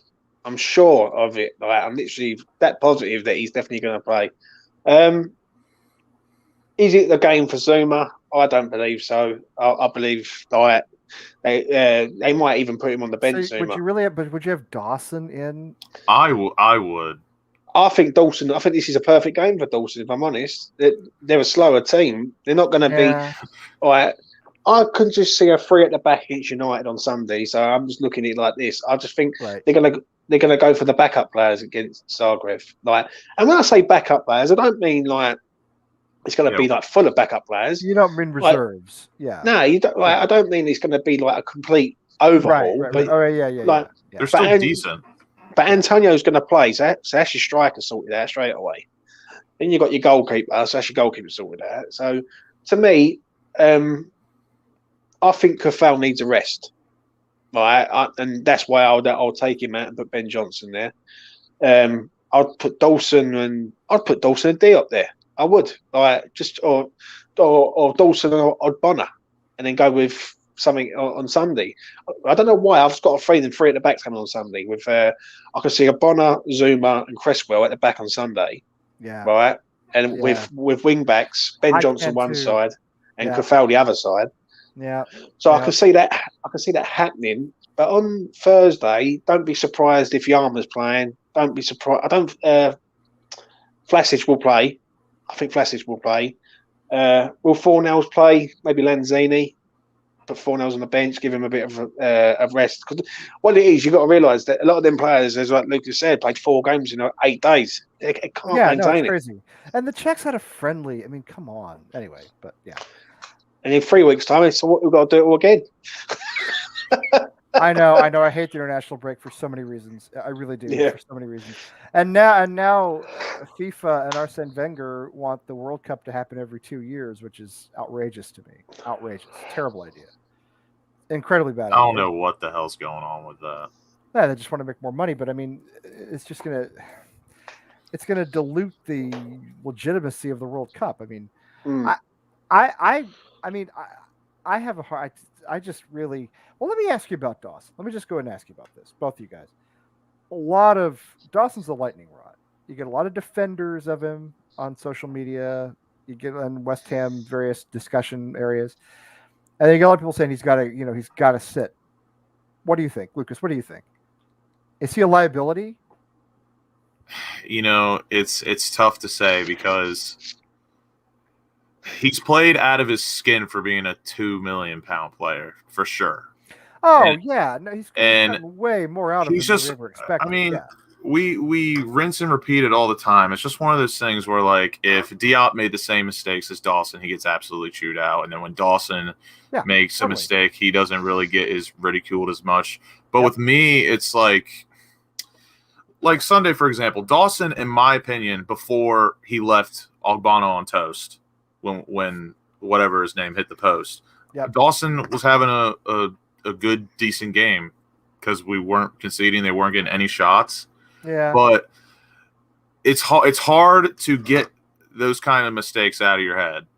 Yeah. So, I mean, I don't know. It's very wishy-washy for me. We've seen the guy fall apart in the past. I remember the game with 2 own goals last season. I mean, I'm sorry, but we've seen him really fall apart. Now, I'm not saying that happened and he had a bad game against Palace. I don't totally blame him. And I'm Zuma at all costs. Well, I'm not with the whole like, oh, we're unbeaten, don't drop anybody. Like, no, I don't really believe in that. No, I agree with you. I agree with that. But the only thing I will say with Dawson is people say, oh, he had a good game. But did he have a good game because Southampton's attack was poor? Yeah, that's the thin line because it's like I think that's part of it. Yeah, I do. I think that's part of it. I agree. Because they don't score goals. They haven't scored goals all season. I just don't understand it with Dawson. Like, he's a backup player, he's a championship player, and he shouldn't be. He's done a good job for us, but what I can't get is you've got a French international player who's won the Champions League. He's been in the World Cup team. He's done this, done that, and we're relying on a £2 million player from Watford. I understand the loyalty. We said it, James, before you came on. there's no way we bought Kurt Zuma to be cover for Craig Dawson. It's no possible. It's got to be the traditional Moyes, like, I don't think he's fully like in tune with the team. Like, this guy's played so many Premier League games. He's played probably. I mean, this could be out of left field, but I feel like he's played double the games of what Craig Dawson's played in the Premier League. Very possible. When people say he's not ready, I don't buy that either, because he got picked for France twice. Yeah. Only chemistry reasons I can see that, but like, you can't tell me the guy isn't ready to step in to the team tomorrow and put in a shift. I don't buy that. He made 99 appearances for Chelsea. 99 appearances. And how many Premier League appearances has Craig Dawson had, even including us?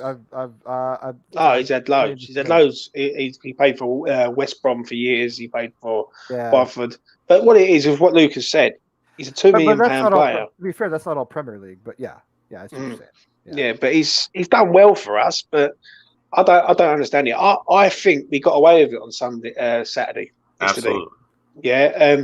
I think the man hitting the post, I think it was down to Dawson. Dawson misjudged the ball. It comes through and he runs.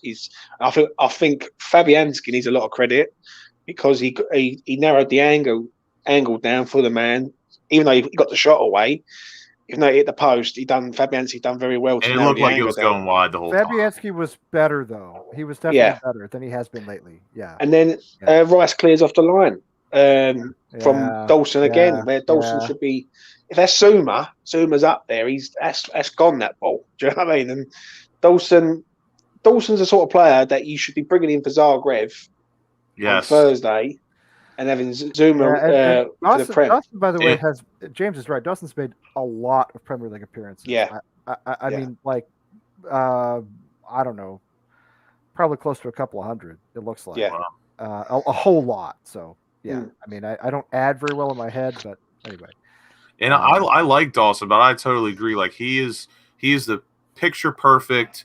I want you playing in Cup, Europa, and then if I need you for that random rainy night in Stoke Premier League, and you're like my guy, you're the only one I have left. I'll tell you what, the best way of describing Dawson is he should be treated like Balbuena.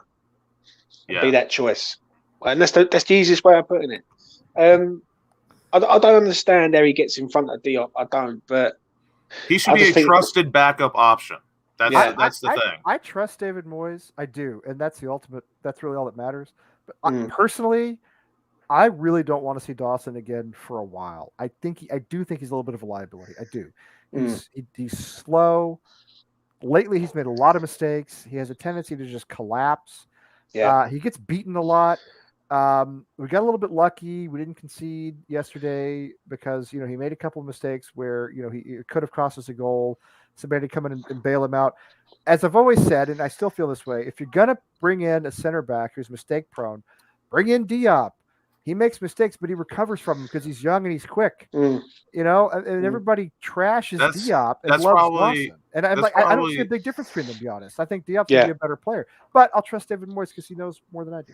That's probably the last old school ball mentality I think Moyes has, because he has since his first appointment, obviously when we were just parking the bus every week to now, it's an absolute revelation. But the loyalty and the trust, he's just like a mafia boss. Once you're in, and it's going to take a lot for you to and the players love him for that. The players, and that's one of the reasons why I think he has a smaller squad. That's one of the reasons why we have this cohesion on the team that we've seen the last couple of years. The players know where they stand. And I don't think Craig Dawson is the type of player where he's like, oh, I'm just happy to be here. I know for a fact Craig Dawson wants to play football. Every footballer wants to. But I feel like Craig Dawson is a team player enough that he knows Zuma is way better than me. So if I get dropped for Zuma, I'm not gonna make a fuss. Craig Dawson has made 208 appearances in the Premier League. To be fair, and again, I said this with Ben Rama and the Ben Rama Jesse Lingard situation. It's a win-win for Dawson. You're either playing Premier League or Europa League. Yeah. Honestly. Yeah, great. There should be no fuss this year with any playing time. Dawson should That's be. true. That's true. There shouldn't be for anybody. Yeah. Dawson's name should be down on Thursday and should be on the Carabao Cup game with Man United. Right? I don't know why. I don't know why. I just do not know why. But on Sunday is Man United. If he goes with Dawson, then that's no. I think that's a mad. terrible idea. To be fair, Kurt Zuma's made 165 Premier League. Hey, but it'll make a great meme if we keep a clean sheet and he 2-foots Ronaldo. I just want to see somebody. I think we need to unleash Soufal on Ronaldo. Underrated part about Moyes being reappointed. We're no longer meme FC under him, which I really appreciate. Yeah. No, I agree. Listen. I mean, I don't know. I'd love to see somebody just take Ronaldo right out of the game with a clattering tackle. In the first 10 minutes. Yeah, it just be like, it just basically like, terrifying. The pub on Sunday was absolutely disgusting. Like literally, he would kick it. He could have kicked it 50 rows into Rosie, and oh god, it was amazing. Yeah, well, I mean, look, we know he's a great player. I actually have always liked him better than Messi personally. But I mean, it's basically expensive player signs for big club. It's not a shocking. I didn't know that he signed for him. I mean, the thing about it is, okay, they only announced it 30 times. I know. I was going to say Jude Bellingham was 18, and Jerome Bettis is from Detroit. It's the stories that they talk about over and over. Good Lord, remember when Tim Tebow was on TV like 24/7, 10 years ago, Lucas? Everything on TV in the United States was about Tim Tebow. It's the same thing, They get on these journalists are lazy. They get on these things and they can't let them go. You know what I mean? So they just they just pound it over and over again.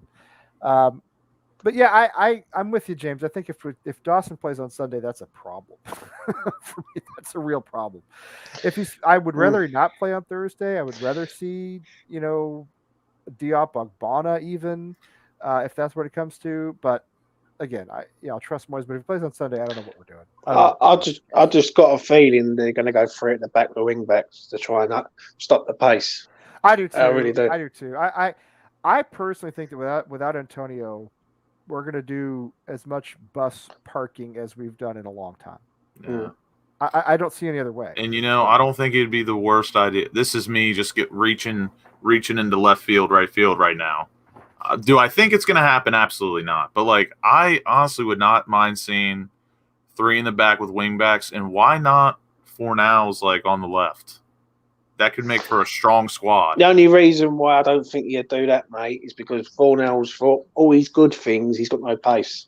Yeah. No speed. And speed. The one thing with Man United, which did do us last year, I know it was a bit controversial last year, but one thing that they did do, they destroyed us with pace. Like Rashford, Greenwood, Rimlock. Because who would your left wing back be if we're playing 3 in the back? Because obviously we're going to have if we want our strongest back, we're going to have Zuma, Zuma, Ogbonna, Cresswell. Right. So who would be your left wing back?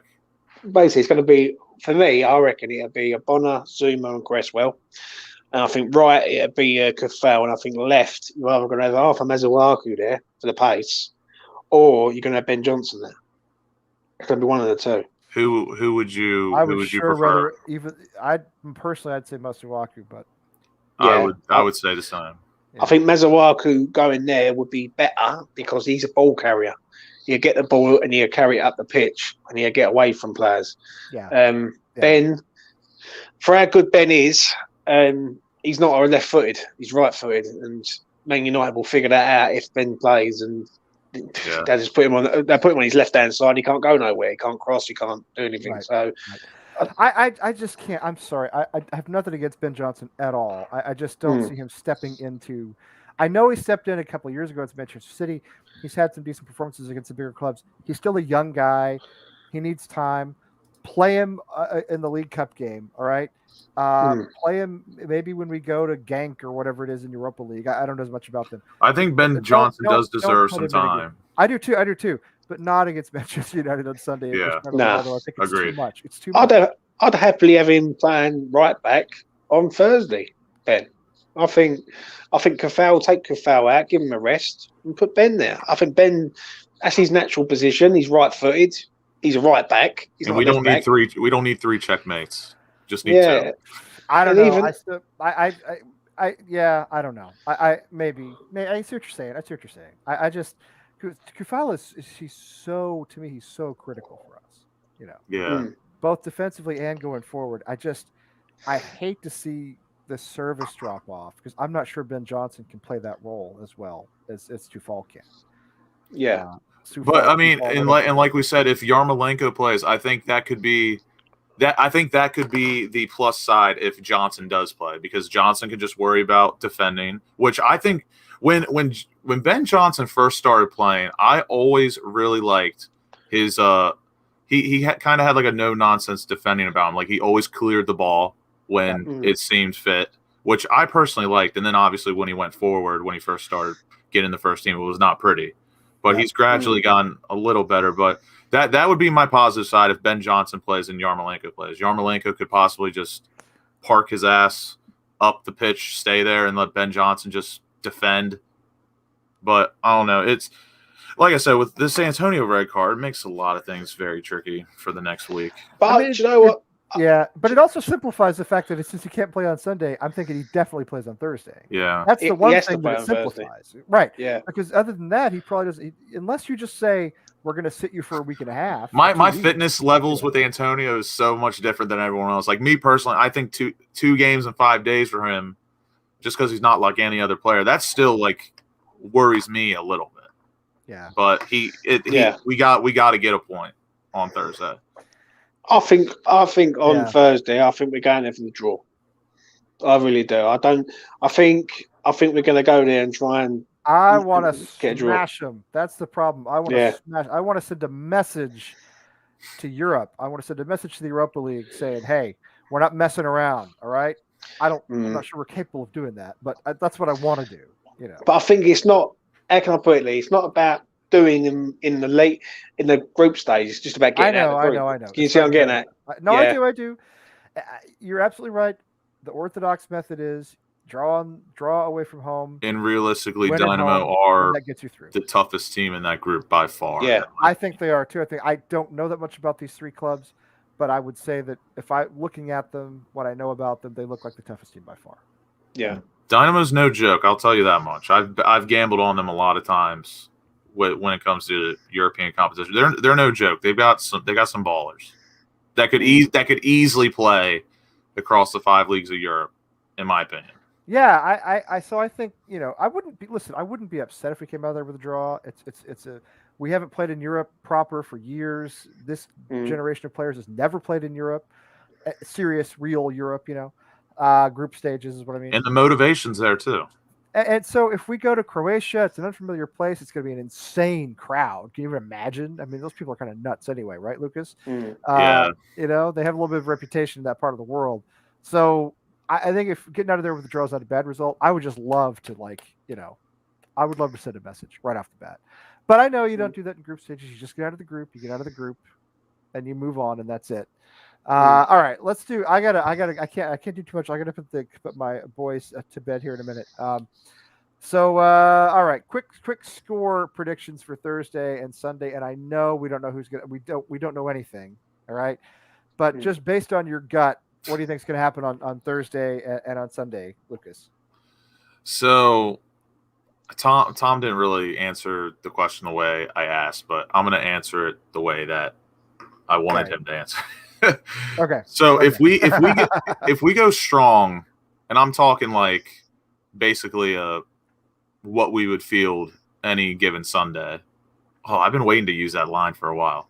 Any given Sunday. I don't know why it's taking this long. But I mean, if we field our usual league lineup, I think we could win. I'll go 2-0 or 2-1. I'll go 2-1. Because I do rate Zagreb. If we play a mix, like we got a pot, like a Suchek crawl, and then we have like Areola, Antonio up top. I think 1-0. I think we could do 1-0, and then Sunday if we play our strongest team, I'll go 1-1. If we play somewhat of a weak team, I'm going to go 3-1 Man U. Yeah. That sounds very reasonable. Yeah. Well, what do you think, James?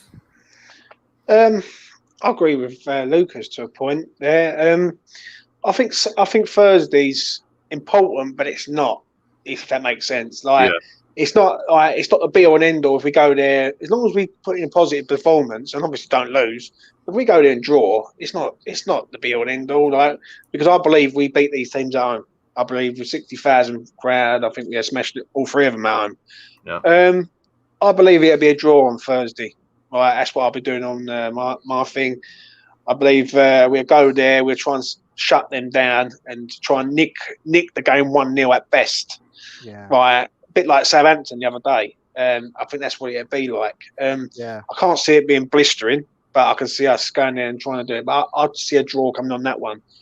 Some of these games are a bit of a different story. I think if we go 3 at the back, we've got a chance of doing something against United because Man United will go forward and they will leave space. And if we can get into them and be compact and play a bit like Southampton did against us the other day, if we play a bit like that and then hit them out the traps with Flassage, Ben Rama, Bowen, etc. King Arthur.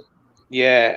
Even, do you know what? And I'm not his biggest fan of Mazuaku, but if he's fit, he's a good ball carrier and he can beat a player. So that's one good thing I can say. Still waiting for him to get a start up left wing. I'm still waiting. I don't mind Masuaku at all. It's just not as a defender. He just can't defend. Yeah. But he's not a bad on the wing. He's a pretty good player. It's not bad. Thing is, what everyone's got to understand is that Man United are playing tomorrow, I believe. No, not tomorrow. Tuesday, I think it is. They've got young boys on Tuesday, so they're going to have a couple of days more rest than us. Yeah. I do fear for Sunday. I won't lie. I'm not going to be deluded to say that I think we're going to win 3-1 or something, or 4-0 or whatever like that. But I don't know. If we set up compact, we might nick the game 1-0 or it'll be a 1-1 draw. I don't think we get hammered against them like Newcastle did. I don't believe that. Well, so Newcastle, they really look bad to me, James. They look like relegation fodder right now. Yeah, Newcastle look really bad. So I agree. So I'm going to go with a draw on Thursday night against Zagreb, and on Sunday, if we go full strength, 3 at the back, which I can see coming, I'm going to say another draw myself. I'm going to say 2 draws for me. I would take that. I would take that. That wouldn't upset me at all. I would love to see us keep trying to go unbeaten. I think that would be really good for the dressing room. I think it's a big game on Sunday. I agree with you on that. As it goes, what you just said there, I think it's more don't lose the game rather than like if we obviously want to win it, but if we draw that game, our morale is going to be buzzing. And subliminal message that could really if we were to draw 1-1 or even nick a 1-0. That would show a certain somebody like, hey, you know what you're missing over here. Yep. Yeah. Well, listen. We haven't even gotten into that, and there's not really time to get into it. But that's a gigantic factor. I'll delete Twitter if he scores. I won't say his name, but I'm deleting Twitter. It's well, I don't want to hear it. I'll just not go on it. That's not true. I'll go on it, but anyway. But if Lingard scores against us, that's going to be a dagger, a real dagger. And, I will deactivate. Yeah, it's going to be. I can't even honestly. That's a different discussion. I just hope, sort of, to mention that before we sort of round it up. I just hope the fans don't give him no grief. That's the one thing I will say. I don't know where they would. He doesn't deserve it. No, they're not going to do that. They're not going to do that, James. I don't think they're going to do that. I don't. But you know what some fans are like, though, Lee? But most of them are going to cheer for him. I believe. I really do. I think they will. Yeah, as long as he gets the respect. They want him to come in January. We want him to come in January. They're not, and he essentially pushed us to Europe. He at least deserves a clap. No, he will get. I think he will get a clap. There'll be the odd murmur, and then once he starts playing ball with them, football Twitter will slag him off, but the real fans, we appreciate him, obviously. Yeah, no, we do. I can't. I mean, it'll kill me if he scores against us, but I will say I think we'll give him a good ovation. That's where I draw the line. I think Thursday. I'm with you guys. I feel as though I think we are a good enough team to win on Thursday. The thing is, It's Europe. It's Just not something yeah. we're used to. It's a trip. It's outside of England. This is a new thing for West Ham. It's not for David Moyes, but it's a new thing for most of our players, many of our players. Did David Moyes, when he was appointed at United, did he have any European competition? Oh, I'm sure he did with Yeah, everything. he had Champions League. Okay. Yeah, absolutely. Because that was way before I started watching. Oh no, I think he had quite a bit. Yeah, I'm not sure how much, but I think he had quite a bit. The one thing that you can say before Lee sort of rounds it up is you've got Ariola, who's got European experience, Zuma, Souček, and Kafal. So does Yarmolenko, for that matter, and even Yarmolenko for that matter. Yeah, with Borussia Dortmund. So they've got experience to a point, and even Krau. Yeah, he does. So we're not. You're right. They're not total virgins. I mean, I get that. By the same token, well, European virgins. That's a different kind of thing, I guess. By the same token, I think it's going to be a little bit of a wake up call. I would love a draw coming out of Thursday. I really would. And I think it's probably what it'll end up. I could even see a 0-0. These Thursday games are not. A lot of them are very low quality. It's going to be played slow for sure. Yeah, I mean, I hope we score, but I That's why if Yarmolenko starts, we're winning 1-0. I have to tell you, I'm not confident for Sunday at all without Antonio. I don't see us, and I'm not just sandbagging. I don't see us winning that game. I think we probably lose like 2-0. I think we hang on. I think Ronaldo probably scores against us, and I think Rashford has given us a lot of problems in the past. If he plays, I think he's going to be a real problem for Tufal, who struggled with him more than any. I've seen him struggle with any other player. I don't feel good about it. I'm sorry, I just don't. So I can see this being a little bit of a bummer this week. Hopefully not. Hopefully by the time we're here next week, we've had some better results. To answer your question, I don't really. We don't hate him, Helen. He's just struggling, And I don't really listen. I mean, picking on individuals is. And it's not like his time is up. It's more just It's time to move over. It's time to let somebody else in who may be in better form, and it's time for the old bull to move over for the young calf. But what people got to understand is right, and this is what I can't. I know people keep saying about hate and all that. Funny. It's not hate. It's that at the end of the day, at the end of the day, he's a backup player at West Ham. He's not was brought in to be. It's what he was brought in to be. Exactly. He's a squad player. He was fifth choice. He was fifth choice when he arrived. He was brought in as cover for Ogbonna, for Balbuena, for Diop. Who else was in there? I'm forgetting somebody. Winston Reid was in there. Winston Reid. Right. He was fifth. He was fifth choice. So, and he did more than we expected. It's not that we hate him. It's just, listen, these guys make a lot of money. They put themselves in the public eye all the time. They're adults, and I think it's fair to criticize them. I do. I don't want to say nasty things about them. I don't. If Craig Dawson was released tomorrow or decided to retire, leave, put up the boots, I would appreciate his service 1,000%. Oh, of course I would. I already do. Yeah. There are very few West Ham players I've really hated. Carlos Sanchez was one of them.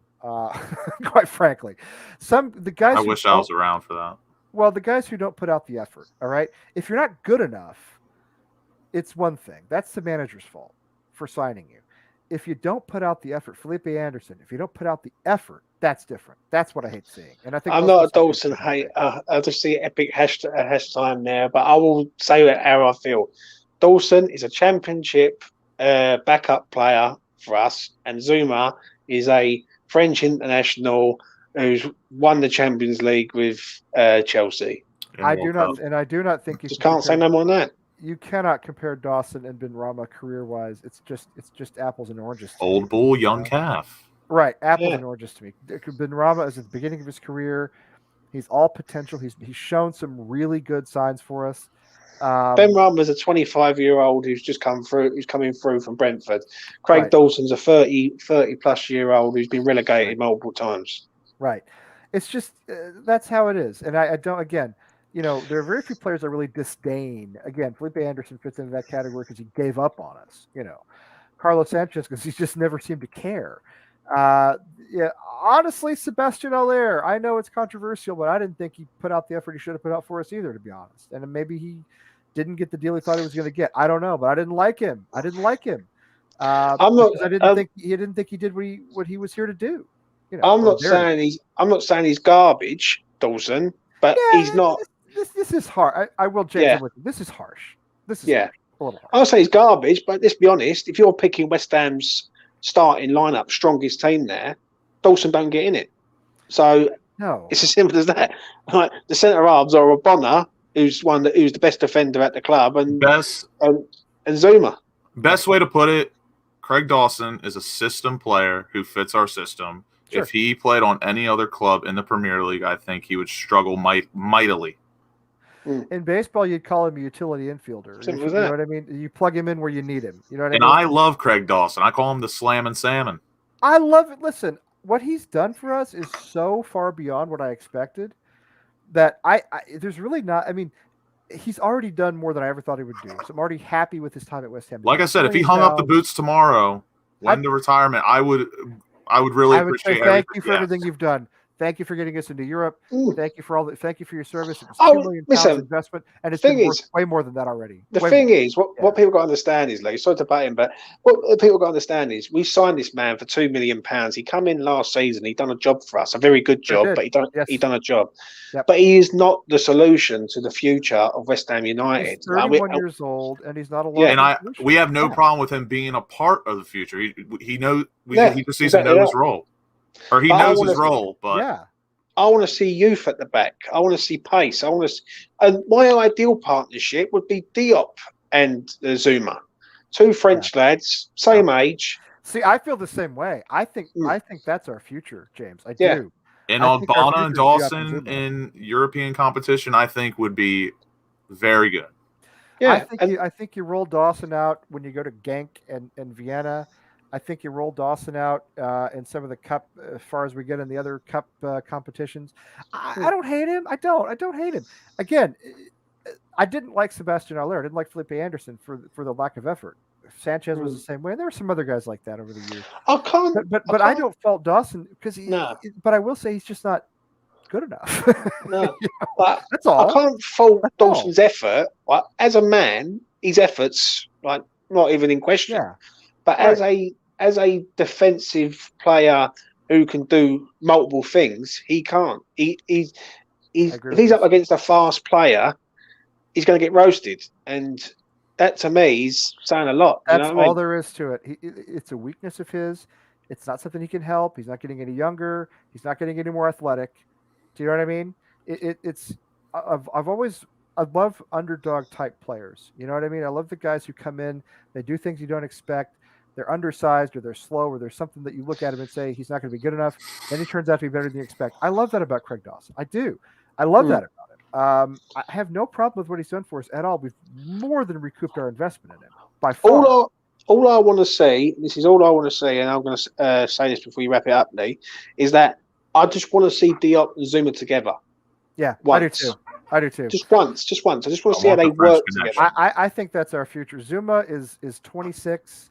Diop is roughly 24. 24, yeah. I mean, so that is.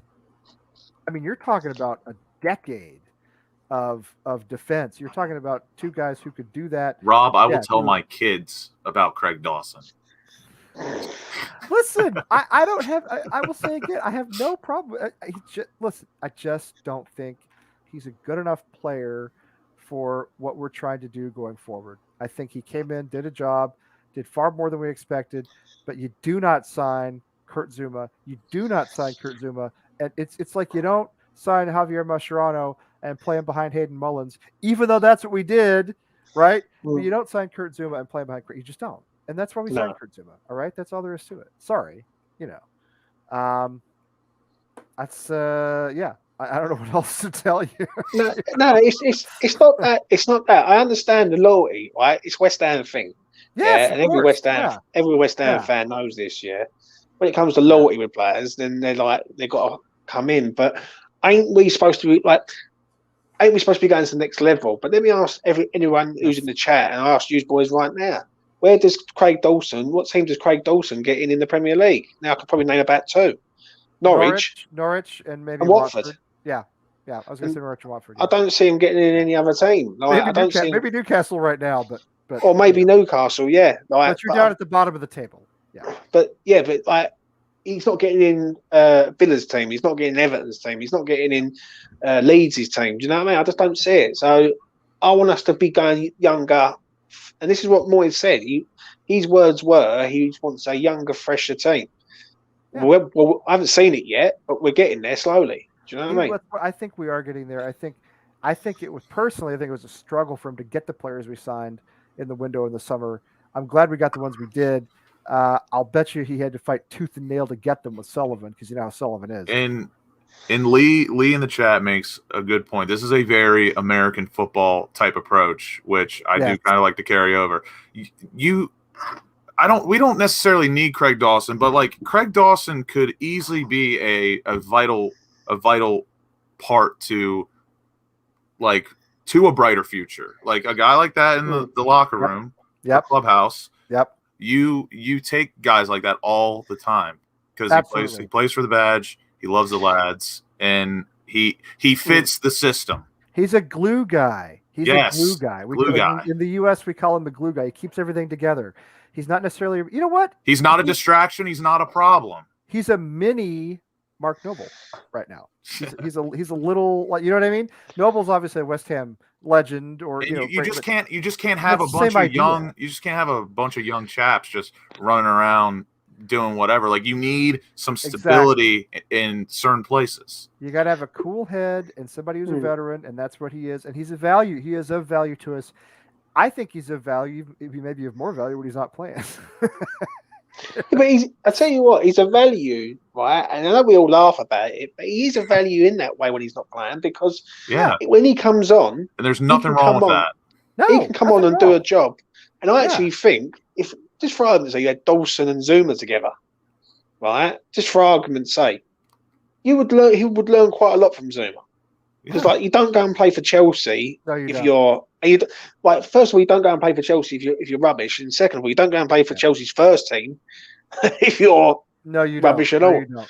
You got to be world class. You got to be world class. And of course, Zuma, you know where he came from. You know where his original first club was. Saint Etienne, absolutely. We're going down this season, by the way, but that's beside the point. But Zuma, listen. There's a reason you buy Kurt Zuma. You don't buy Kurt Zuma to put him behind Craig Dawson. Sorry, you just don't. You just don't. It's the way it goes. All right. It has been almost 2 hours. Unfortunately, I have to go. Tomorrow is a real school day and a real work day for the first time all season. We have a Monday where we actually have to do stuff. Wally, who was on with us earlier, I hadn't seen Wally in quite a while. It's good to see him. So thank you, Wally, for being on. And Tom Atherton, of course, our buddy in the Midlands. He doesn't live in the Midlands, but to me, the Midlands is like all of England that's not London is the Midlands. So, right, James? Supposedly.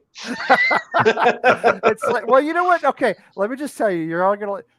There's actually an expression in France for there's Paris and not Paris. All right, en Provence means you're not in Paris. Provence is a region of France, but Provence. If you say you're en Provence, it means I'm not in Paris. Anywhere else in the country, you could be, but you're not in Paris, right? That's what it means. It's like New York State. There's New York City, and then the rest of New York State is nobody knows what's there. Nobody cares. Nobody lives there, So you got London, and then the rest of England's like, Midlands, North, I don't know. Yeah. And then you hit Scotland, and it gets really weird. But anyway, Tom, our buddy, who I think lives in Yorkshire, if I'm not mistaken, for real. For real. And all the chat room, fantastic chat room as always tonight. It's good to see you all here. We've got a big week coming up this week. I'm nervous. I got to get my Paramount Plus subscription sorted, or find some other way to watch. Maybe I'll contact Tom. I know. I just got Peacock for nothing. You did? Yeah. I mean, I gamble, so I need it to watch. Did you actually get it for nothing, or did you? I mean, for some odd James wouldn't know this, but for some odd reason, Southampton West Ham was on NBC like cable. Like, we didn't have to stream it. Oh, no, that wasn't Peacock though. That was NBC Sports. I actually watched it. I watched it on NBC. Did you really? No, Peacock, but it wasn't on Peacock. It was on NBC Sports Network. That's the thing. Like, I have to get Peacock because I'm West Ham. We don't get the cable game. No, you're right. I have Peacock. Yeah, it's like $5 a month anyway, so whatever. But European League, by the way, Americans, if you're still watching, Europa League's on Paramount Plus, which is a CBS streaming service. So you got to get. I'll Paramount just Plus. free trial the hell out of it. Right, exactly. You free trial it on Thursday. Exactly. So you free trial it on Thursday, and then you get another email address and you free trial it again next week, or whenever we play again. Anyway, James, obviously, proper Cockney in London, and Lucas, my buddy down in Maryland with the fantastic hat. Thanks, guys, for being on. And man, we'll see what happens. Come on, you Irons.